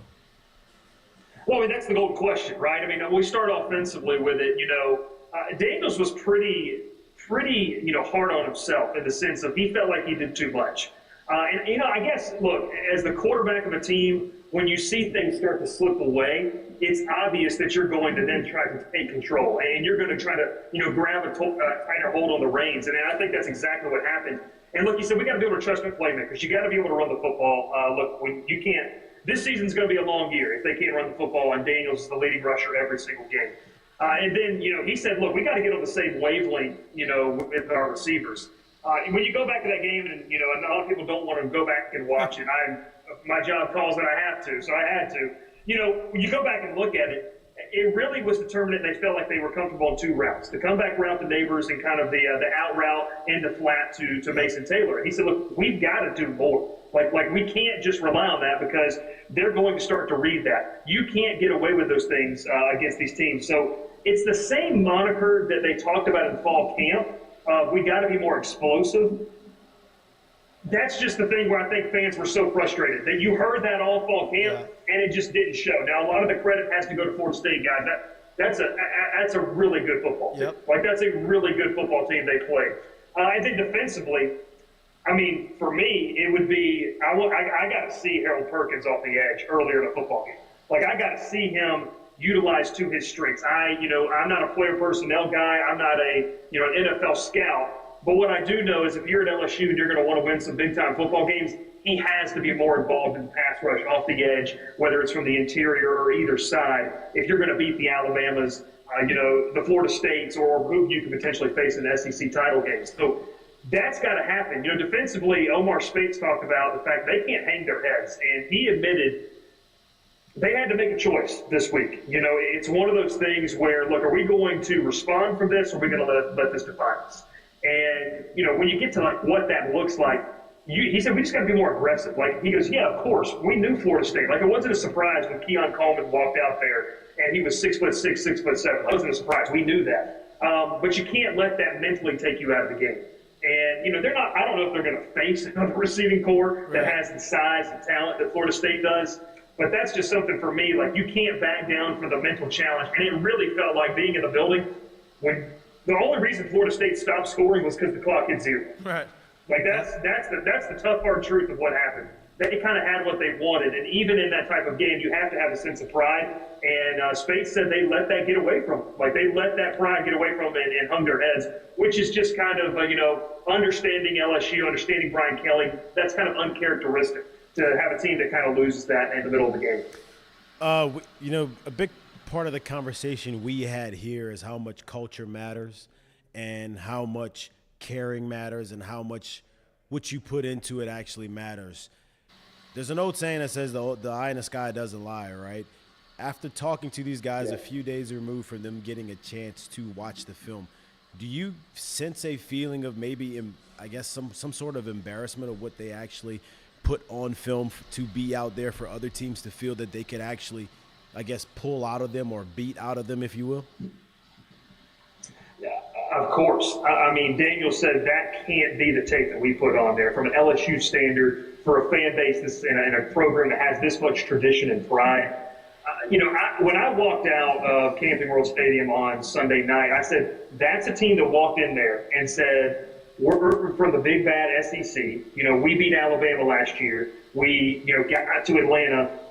I know that they have all these guys, but we're LSU, and we got a cool logo on our helmet that means a lot. And, it was a humbling experience, and I think you could see that on the guys' faces as they left the field. But then 48 hours, 72 hours removed now, it started to kind of sink in, hey, what Kelly said, we're not who we think we are. And it's not a physical thing. And Kelly made sure to kind of make tune of that in yesterday's press conference. It's mental.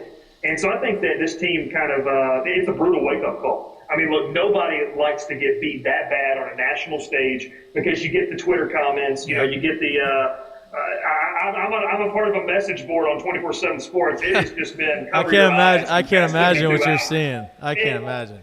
Oh my gosh! I mean, so you hate to have that happen to you, but you know they said at least this embarrassing thing happens in game one. And you know we mentioned, and you guys mentioned this too. Yes, this is what happened last year, but the expectations weren't there last year. Right. You know, the expectations last year were, hey, we just want to look competitive. You know, we want to look competitive in the SEC this season. So when you get to this kind of frame of mind to where all of this preseason hype, all of this potential dark horse playoff contender, and then you come out that flat, well, the fans start singing a different tune. And I think that, you know, for this team inside to kind of go to your point, look, they're embarrassed. And I think it goes into the aspect of we need to go out and we need to give this home crowd something to be passionate and reinvigorate this crowd when we get there on Saturday night. You kind of talked a little bit about this. You know, you talked about the physicality, right? It's not about the guys on the field, right? The talent's there.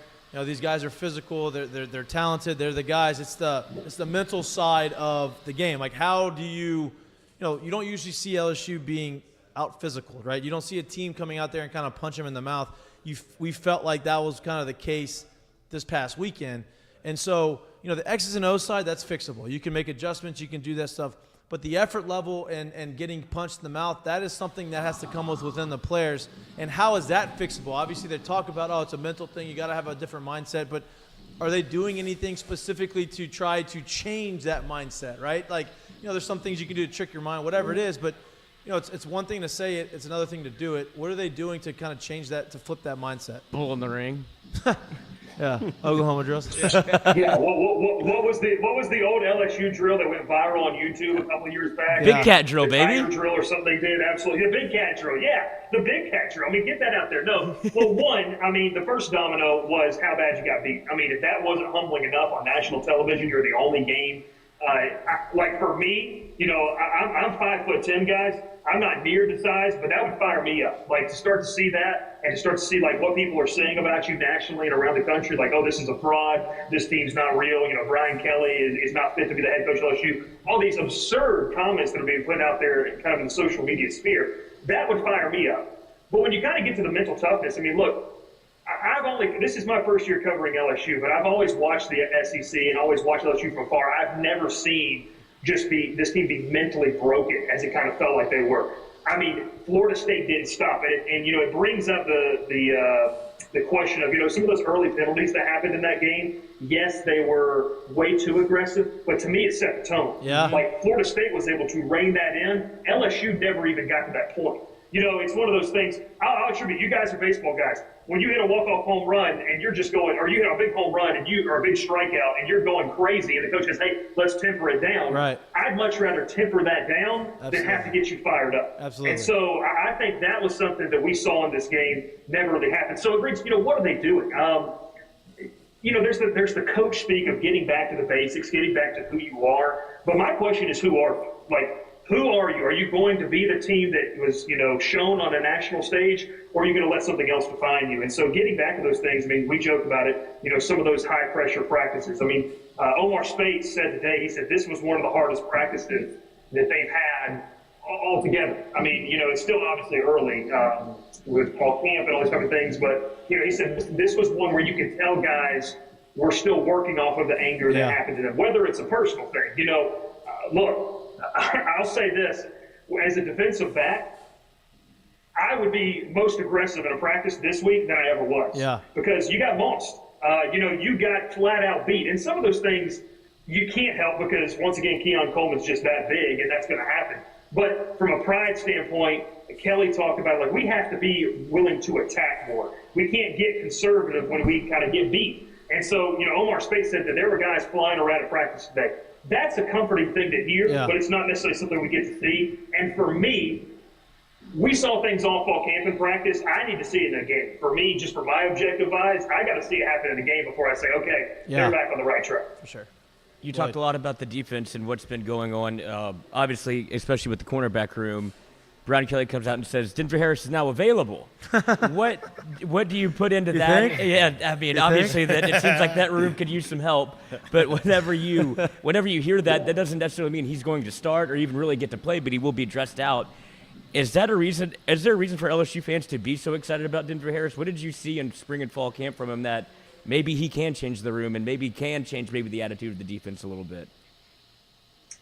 Well, I mean, look, there's no knocking the talent this kid has. The God-given talent that a lot of us would love to have, and a lot of the guys in that quarterback room wish they had. It's going to be all between the ears for him. You know, can he keep his cool? But like we talked about, I mean, what have been the key words, the buzzwords? Competitive edge, aggressiveness, attacking. Those are things that he showed during fall camp. Now, was it all under control? Was it all, placed in the best manner? No, I think that's safe to say. But you got to have some guy that just is willing to sometimes just take the head off of somebody and show some type of aggressive nature, because sometimes you just got to see, stand back and see who's going to bring the passion, who's going to bring that competitive fire and competitive spirit. So do I think that this kid is ready to play against the Alabamas, the Florida States of the world? Look, he showed a little bit on tape in College Station last year. I still think that needs to be an opportunity for him to develop. Yeah. But where this cornerback room is, you just got to find some dogs. Mm-hmm. Like, you just got to find some guys that it doesn't matter if you're 5'9", 5'10", 5'11", you're 6'1", 6'2", they're going to play like they're the best corner in the nation. I mean, look, that's a matchup that you watch corners and wide receivers, those are the prima donnas of college football and NFL. Like, those are the guys that make the big bucks, they're flashy, all these different things. So inserting Denver Harris, look, I think he's going to get some reps. I do caution the fans. There was a reason outside of him being in the proverbial doghouse that he was running third team. It was, whether it's a schematical thing for him, him learning the game of football. Kids like this, oftentimes, you see them dominate in high school because they're the best athlete on the field. They're by far the best player on the field. They can get away with things. You're not going to get away with that in, major high-quality college football, and especially in the SEC. So it's a battle that I think Matt House and this entire defense is, going through. Do we throw this kid out here to the Wolves and just let him grow on his own? Or do we keep developing him? But I think you left that first game saying, hey, we need a spark somewhere. Mm-hmm. And if one of these veteran guys is not going to provide that, it's going to be an open battle to see who will. You mentioned some veteran guys. Obviously, Mason Smith gets to talk to the media, and Coach Kelly obviously spoke about him and him getting back, and he actually used the word giddy, as excited as he is going to have him back on the line. I think that's somebody that you say you want a dog. I think Mason Smith feels that probably in spades. He said he's going to be able to play up to, 30 or 50 snaps. What do you expect to see from Mason Smith, and how much do you think that his presence will actually change the attitude of the team? I mean, I think Mason Smith is exactly what you just described. A guy that has that dog mentality, a guy that, in a game, he's one of those as a coach that you just say, okay, we're going to take the reins off of him a little bit because we understand he has that controlled aggression. Like, when he gets pumped up after a big play, it's not to show up the other team, but it's to fire up his own teammates. So you need that, especially on this team right now. Smith kind of, gave a sly grin when we mentioned the 30 snaps. He said, look, hey, it's been a year and 2 days. He's kept it on his phone since he, tore the ACL against Florida State. That was September 4th of last year. He knows, he's well aware of what this means for this team. He's also, I think, well aware of what it means for him personally. We asked him, what does he envision, his return like? He said, look, I mean, he's been playing football since his days in Homa, since he was 6 years old. He said, I've never sat out this long. You get back to playing a game you love and get back the opportunity, something you feel like was taken away from you. He said, you want to make the most of it. And so I think it's something where he understands that he can play with inside of himself. And that group, compared to last year, has better talent and better depth. So while he's going to be playing that maybe 30, 40, 50 snaps on Saturday, he said, look, we've got to get these guys ready for the Alabamas, the Mississippi States, the Arkansas, the Auburns, these physical teams that we're going to face because, look, nicks and cuts are going to happen, and all these guys have got to be willing to play. And he said, look, that's a big reason why Mikie Mahtook was on so many preseason lists entering this season, because he took advantage of that opportunity. So while it's going to be a group by committee, look, anytime you can add an All-American type of player and a guy that could be a day one draft pick, you're never going to, I'll use the word, not be giddy, like Brian Kelly said about that. So you talked about a couple of these guys. Obviously, Mason Smith's coming back. That's going to be a new face. We haven't seen him in a year, and there's a lot of hype behind this freshman class that we brought in. Right? They have some guys in the receiving room that they brought in. It was a really good recruiting class as far as receivers goes. You have Toviano who came through. You have some guys that you had in the other prior recruiting classes that were highly ranked and that were super talented. Going into this week, can you expect us to see some of these young guys get more opportunity to play on the field? Because it felt like Brian Kelly used the veteran guys and played them the first game because it was the big game, and he felt like he had more confidence in them because of their experience, but they may not have been the most talented, quote-unquote, on the team. Can you expect to see some of these young guys, and what new faces are you expecting to see? And the second part of this question, I guess it's two questions, is on the offensive line. You talked about physicality. When can we see Hurd move into that right tackle spot and move Emory Jones down to that right guard spot, which I feel like is his natural position? So we'll tackle the first one here. We saw him for about a snap or two due to, I think, Deuce Chestnut came up a little bit wobbly after one play, but Ashton Stamps, a guy that wasn't a highly rated recruit. I think this is a game that, like we mentioned, it's a young secondary. You got plenty of options there. Stamps is a guy that looked really good in fall camp. Here's the chance for him against game speed. How does that translate? It's easy to make those plays in practices when you've been playing against these guys. You kind of know what they're going to run. But in a game, what does it look like when you're under the bright lights? Stamps is a guy for me that I'm really excited to watch. Ryan Yates, another one, from that safety position. I think that there is an opportunity for playing time on the back end as we get, into this season where, one, these guys are going to be called upon, and this is a game where you need to see that. Of course, Be careful out there. Be careful out there. I got to look behind me. I'm new to Baton Rouge. I don't know That's BatonRouge.com, baby. Be careful back there. Yeah. But, There goes Denver Harris. I think you see. Nightly news. Easy, Lloyd. Oh, man, what are we doing over here? Oh, gosh. All right, scrub my face off. I can't be sitting with that. No, but no, seriously, I mean, secondary, you have some opportunities, for guys to step up. And then you mentioned, offensively. Look, guys, the biggest thing that killed me was the wide receiver room. Kyron Lacey, had a tough game. Yeah. We don't need to rehash everything that happened. Guys like Kyle Parker, Sheldon Sampson, Aaron Anderson. Is Aaron Anderson a guy, maybe he struggles in punt return, but look, he was a weapon during the spring with the offense. We didn't see any of that. Anything schematically really drawn up for him. So I think there's an opportunity. Those are kind of three names offensively, and then a guy that really shined in the scrimmage we got to watch during fall camp was Caleb Jackson. You can't have, outside of a 35-yard run that I believe, I think it was Josh Williams. Josh Williams. I think they were like 8 carries for 11 yards for three guys, not named Jaden Daniels, outside of that 35-yard run. Caleb Jackson looked the part in fall camp. It's easy to look part, but I think this is the game where it says, hey, there's a chance for me to go do some damage and me to prove myself when the older guys really didn't necessarily kind of cinch that spot down in a primetime game. Now I get a chance to build up to that in a game where I should get plenty of opportunities. No doubt. Bryce, man, I appreciate it. This was a great introduction. This is the first time I get to meet you. This is the first time on the show. Can't wait to have you on a lot more throughout the course of the year. We appreciate your time, and enjoy the rest of your Wednesday. We'll have you on again soon. All right, appreciate it, guys. Thanks so much for having me. We'll talk again soon. Yeah, absolutely, man. Hell yeah. Take Thank it you, easy. man. Be safe out there. That was great. Good insight. Good insight. It's a lot of things that, he talked to the players. He had a great, it seems like the players that he had talked to, obviously the vibe in the locker room is exactly what you would expect it to be. Like he said, it's words right now. You need to see it in action. You're not going to see much this weekend. We talked a lot about it last year. What do you want to see in this game 2 against Southern? Now it's against Grambling State.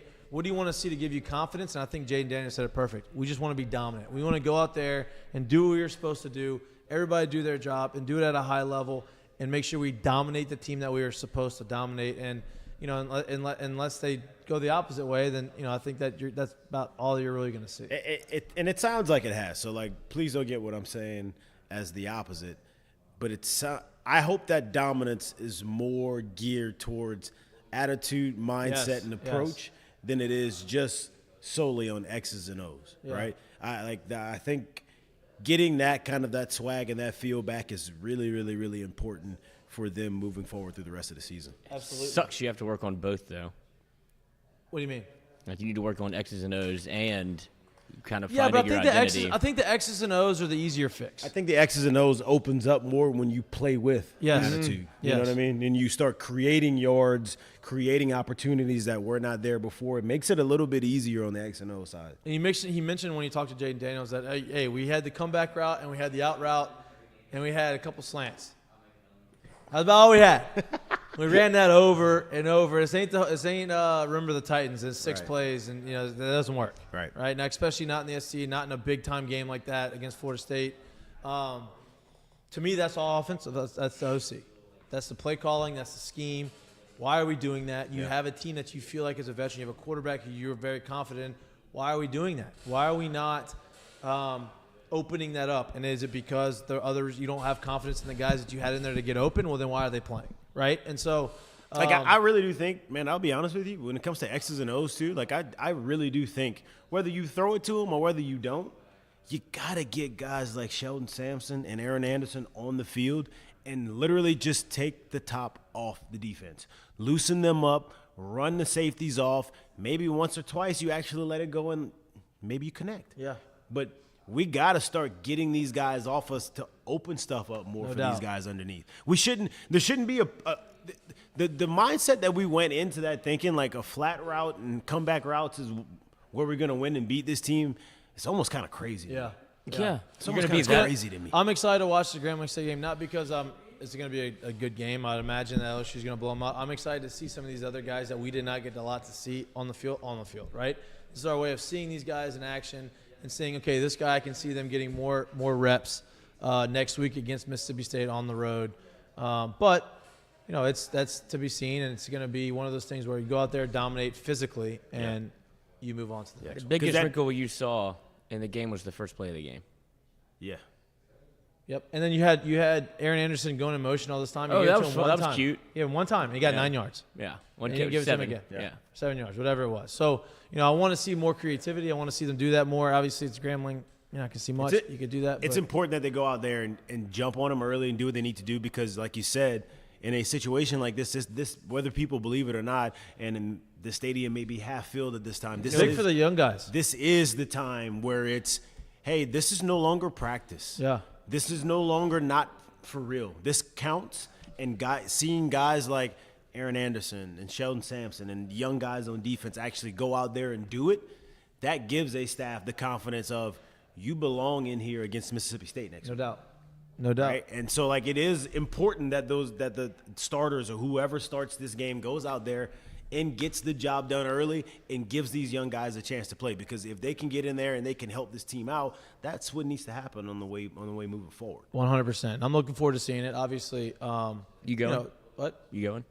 I cannot go. My best friend decided to have an engagement party on the first home game of the season. That's a fireable offense. It's tough. He's like, well, it's Grambling State. I'm like, yeah, but it's the first home game. It's the Yeah. first home game. It's a little different. Anyway, I'll be watching it. I'll be there in support. I wish I was going. But, we cut off the Ask Mikey and Mitch segment a little early. We're going to get back to that. The interviews with Fletcher Mackel and Bryce. We went back-to-back right there. That was a nonstop tour de force. Yeah, I love that. Those interviews are brought to you by our friends at Heineken. Heineken Silver has been one of our OG partners from the beginning of the show. It is our first LSU home game. They have come out and announced that the burn ban has been not completely lifted, but you can now grill outside with caution. So that is good for tailgating. Were people not grilling with caution before? Well, they, just got to make sure that there's nothing dry around. Last thing we want is a nice big fire right before the game in front of everything, and hopefully doesn't touch Tiger Stadium. But Texas A&M. Heineken Silver is going to be flowing, boys. It's going to be iced down. It's going to be nice and chilled. It's going to be flowing. It's 4% alcohol, 95 calories, very light, easy to drink. When you're tailgating, you're out there all day. You want something that doesn't going to make you feel bloated and full. That is what Heineken Silver does. So these interviews are brought to you by our friends at Heineken Silver. Like I said, one of our OG partners. Give it a shot. You can see, they really get them anywhere you want. Anywhere you get your beers, you can get them. All right, let's get to the last few questions of the Ask Mikey and Mitch segment. before we move on to our other seggies? Lloyd? Okay, I am. I was trying Okay, to pick up where we left off. I am. Don't I talk am. to me. At Lieben_Greg is the Orange Stealth, the undisputed GOAT of bats prior to the implementation of BB Core. I agree. I think so. I I couldn't hear never the got to question. use it in college. Can you say that again? Is the Orange Stealth the undisputed GOAT before they bats. changed the bats? Before they changed the bats? Yeah. Of course. Yeah. I never really got to use it at LSU, but they were the best.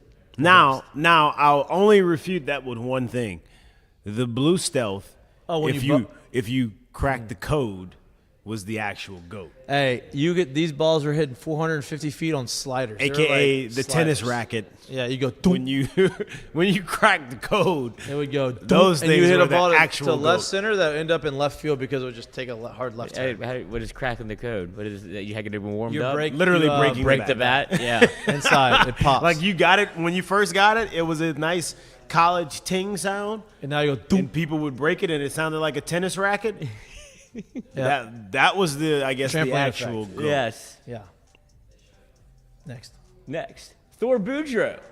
What's your opinion on transfer portal versus high school recruits? Obviously, you want the best recruits coming out of both, but several fans are saying that BK is too focused on the portal and not developing young talent and young recruits. Does one or the other deserve more focus? We kind of touched on this a little bit. Yeah, we touched a little bit on it, but I want to answer his second part. So obviously, we talked about the portal. I think that there's a use for the portal. I think that you build your team and you build your program through the recruiting and development of these younger players because you have them for longer and you build this culture through that. I think the portal should be used as icing on the cake and hey, we're just gonna fill in. There we go. But what? You kind of went to the analogy I was thinking. Okay, same wavelength. But to say that Brian Kelly is focusing too much on the portal, I disagree. Right? I think last year he had to. Last year, he only had a certain amount of recruits he brought in as far as high school recruits go, and he needed to fill a roster, and it worked out. I think this year, you saw him significantly decrease the amount of transfers he brought in. A lot of them were on the defensive side, and it was more because we still had a lack of depth in the secondary in some of these positions that they brought in some of these guys. And so, I don't think that he's focusing too much on it. I think that he does need to – they need to realize how to or figure out how to develop some of these younger talent that they bring in from high school. Yeah, I would agree. So I look at the portal very similar to if I go to a yogurt or ice cream shop, but I leave there with just the toppings. That's not what you go for, right? You need some substance. You need some substance, right? When I go to the yogurt or ice cream shop, the ice cream has to be in whatever it is that I'm buying. And now I'm picking off toppings, a.k.a. the portal, right? I'm just topping off the class, right? I'm just topping off the spots that I don't have. But I got to be able to build my team through recruiting, just how it has to happen. And I think the way you are able to sustain is by being able to do that over and over and over again. And I don't think that that's really an issue. He said as much. Yeah, he's realized it, which is important. I think just for him to know that. Look, I think he had the same analogy. He's like, I just want to top the class off. It's like filling up a gas tank. Yep. He's like, I want it to be. Yeah. I already want the gas full. I'm just going to top it off. I think after this year with the recruiting class we have coming in for year 3, you're going to see a very small amount of transfers come in, right? And you're going to start seeing, okay, hey, we need one more guy maybe in the secondary. Okay, maybe we need one more guy in the linebacker position. Maybe we need one more experienced receiver so these young guys can develop a little bit more. Whatever that may be, you're going to start seeing that, but you're not going to see double-digit transfer portal guys come to LSU as much anymore because he's finally got enough depth and enough talent that he's accrued through his recruiting classes to not have to do that. Right. So I could say this with grace, too.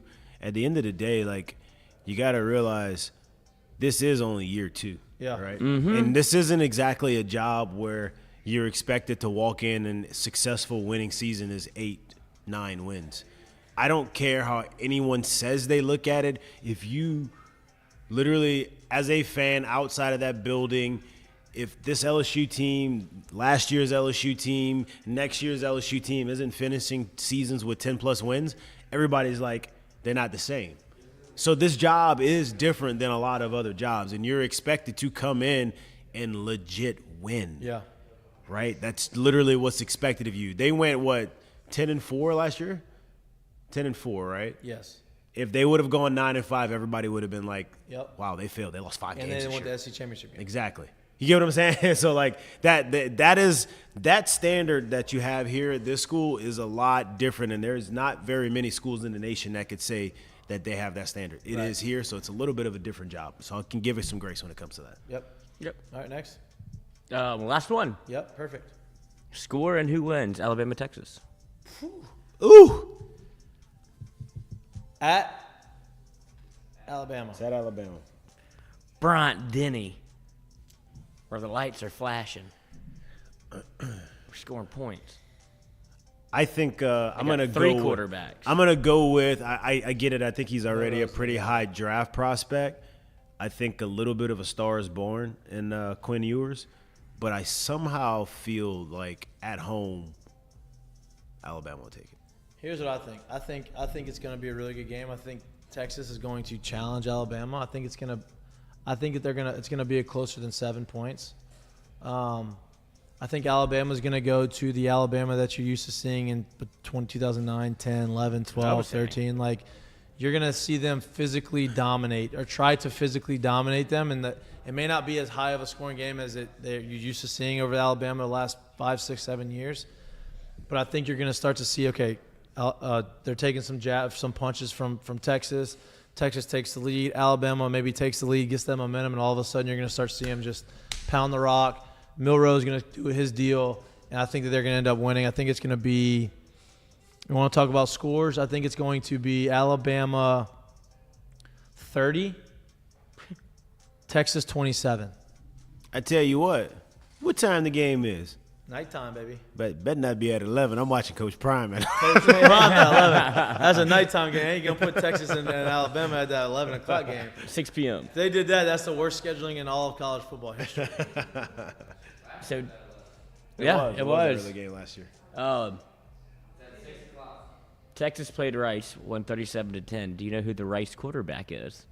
I do, I think. Yeah, JT Daniels. Still. Yeah. How unbelievable is that? Unbelievable. 4th team? How do you do over there? No, I know, but I mean, he had a Jaden Daniels special. What do you do? 14 for 26. Okay. 149 yards, 1 touchdown, 2 picks. He stinks. 2 interceptions. Yeah, that's tough. God, he keeps getting jobs. I mean, he's a veteran. You saw the caliber of jobs. Like, it's slowly gone down.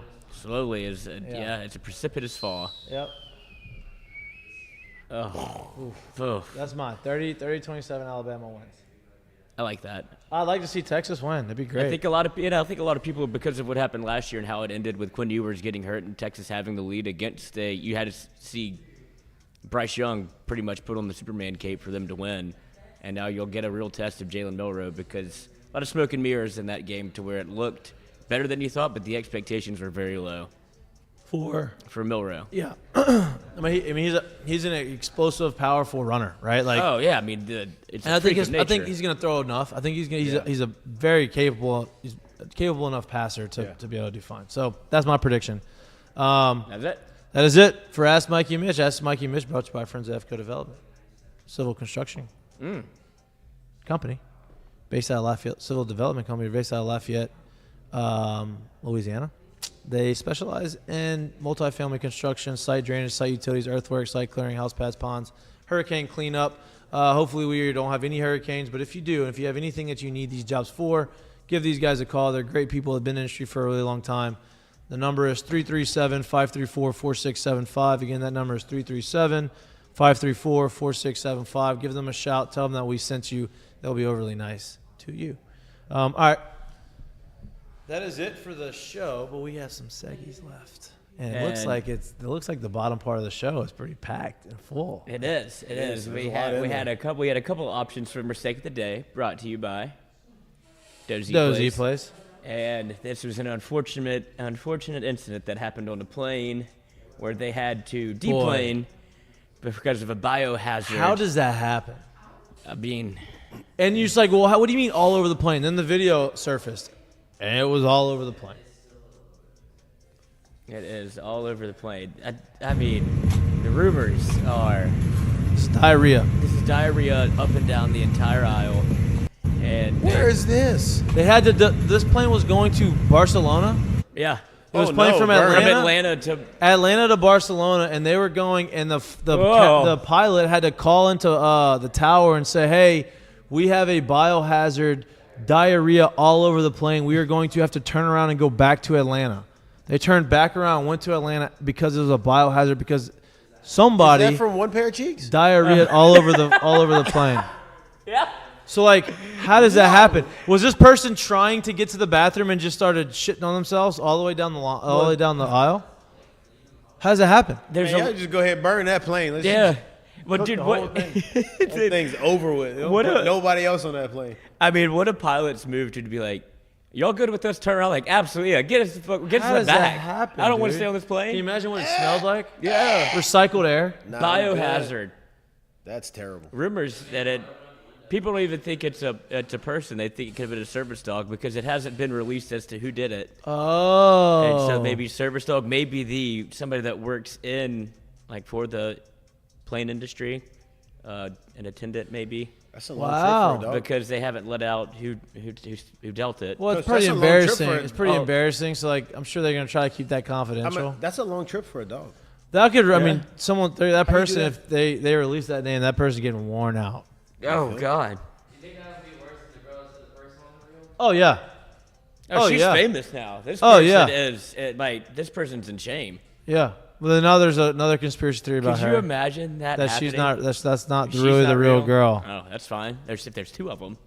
She said this person. Nobody knew the name, so this person comes out of nowhere. Like maybe they're lying. But this poop incident is very. Wait, what?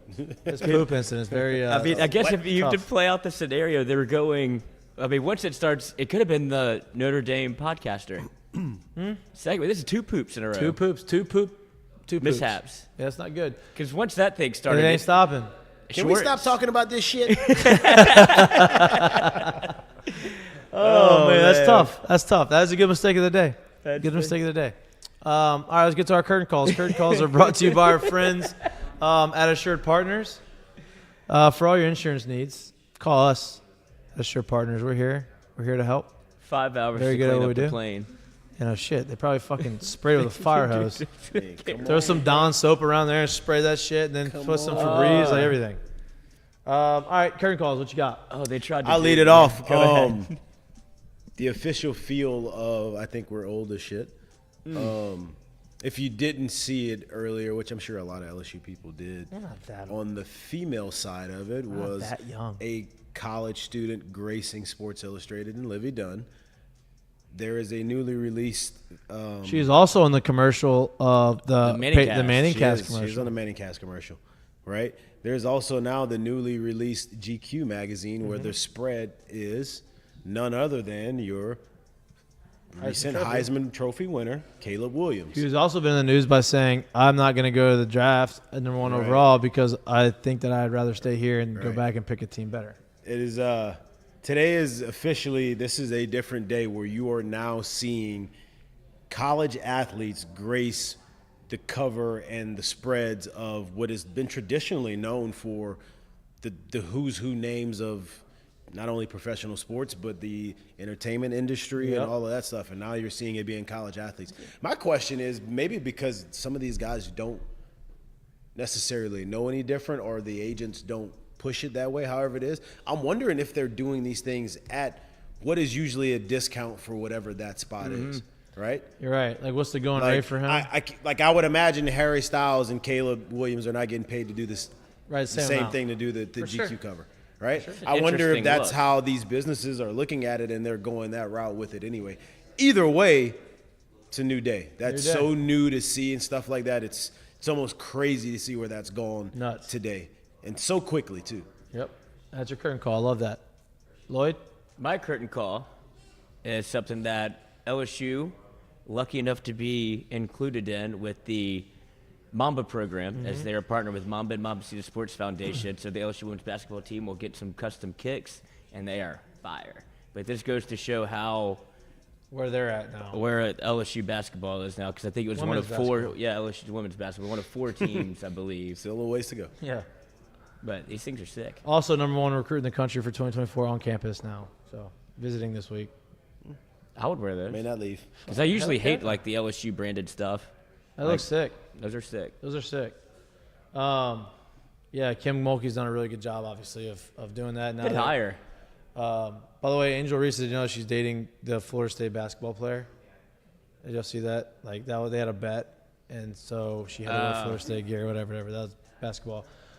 Another curtain call, not mine that I had written down, but a curtain call, I think, of the show. Friend of ours, Joe Schwartz, who's come on the show a lot last year. He is now promoted to assistant coach for LSU, along with Kalen Rice. So shout out to Joe. Congratulations, Joe. Way to go. Joe. Congratulations on the promotion. But my curtain call is to our friend Sean Payton. Yes. Right? I love him so much. Is great. Sean Payton. This is an insight before you even say it to why he was able to win for so long. Yes. This kind of honesty. So Sean Payton, everybody likes to make fun of Russell Wilson. Everybody thinks, oh, this guy's not genuine. This guy's only worried about his image. Just worried about blah, blah, blah, blah. Whatever you want to say. All true. Right? He had a terrible year. Sean Payton goes there. Sean Payton's not going to mince words. Sean Payton's not going to bow down to any one player because Sean Payton is a Hall of Famer. And so Sean Payton can say what he wants to say. And so according to ESPN, Sean Payton told quarterback Russell Wilson he needed to focus less on Russell Inc. and will you fucking stop kissing all the babies? You're not running for public office. Like, play quarterback, be a good teammate, and stop doing all this other bullshit that people can make fun of you. It's exactly what he needs to hear. That's exactly what he needs to hear. That's why it's my curtain call. Yeah. Hey, dude. I hope he go be the quarterback. I hope he listened to it when he heard it too. Like, Yeah. there's a difference between hearing it and actually listening. I hope he listens to it.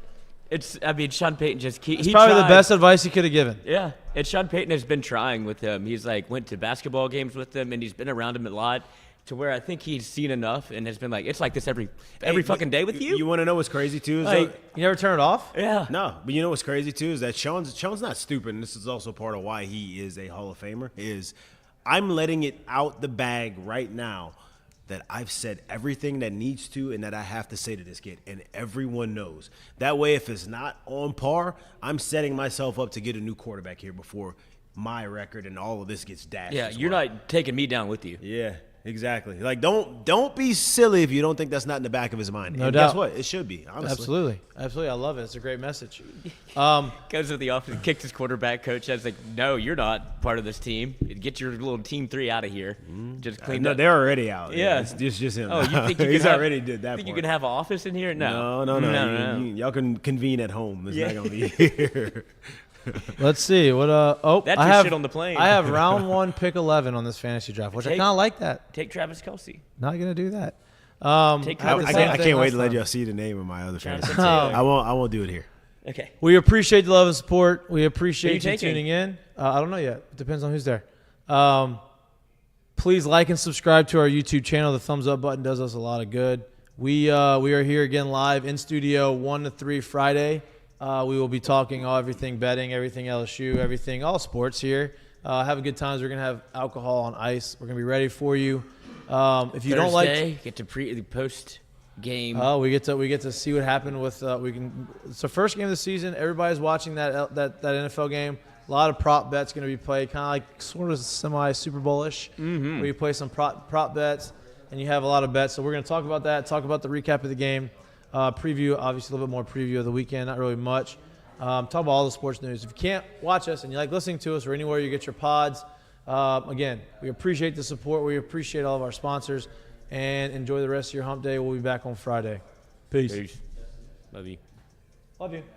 Good luck in fantasy. Thanks.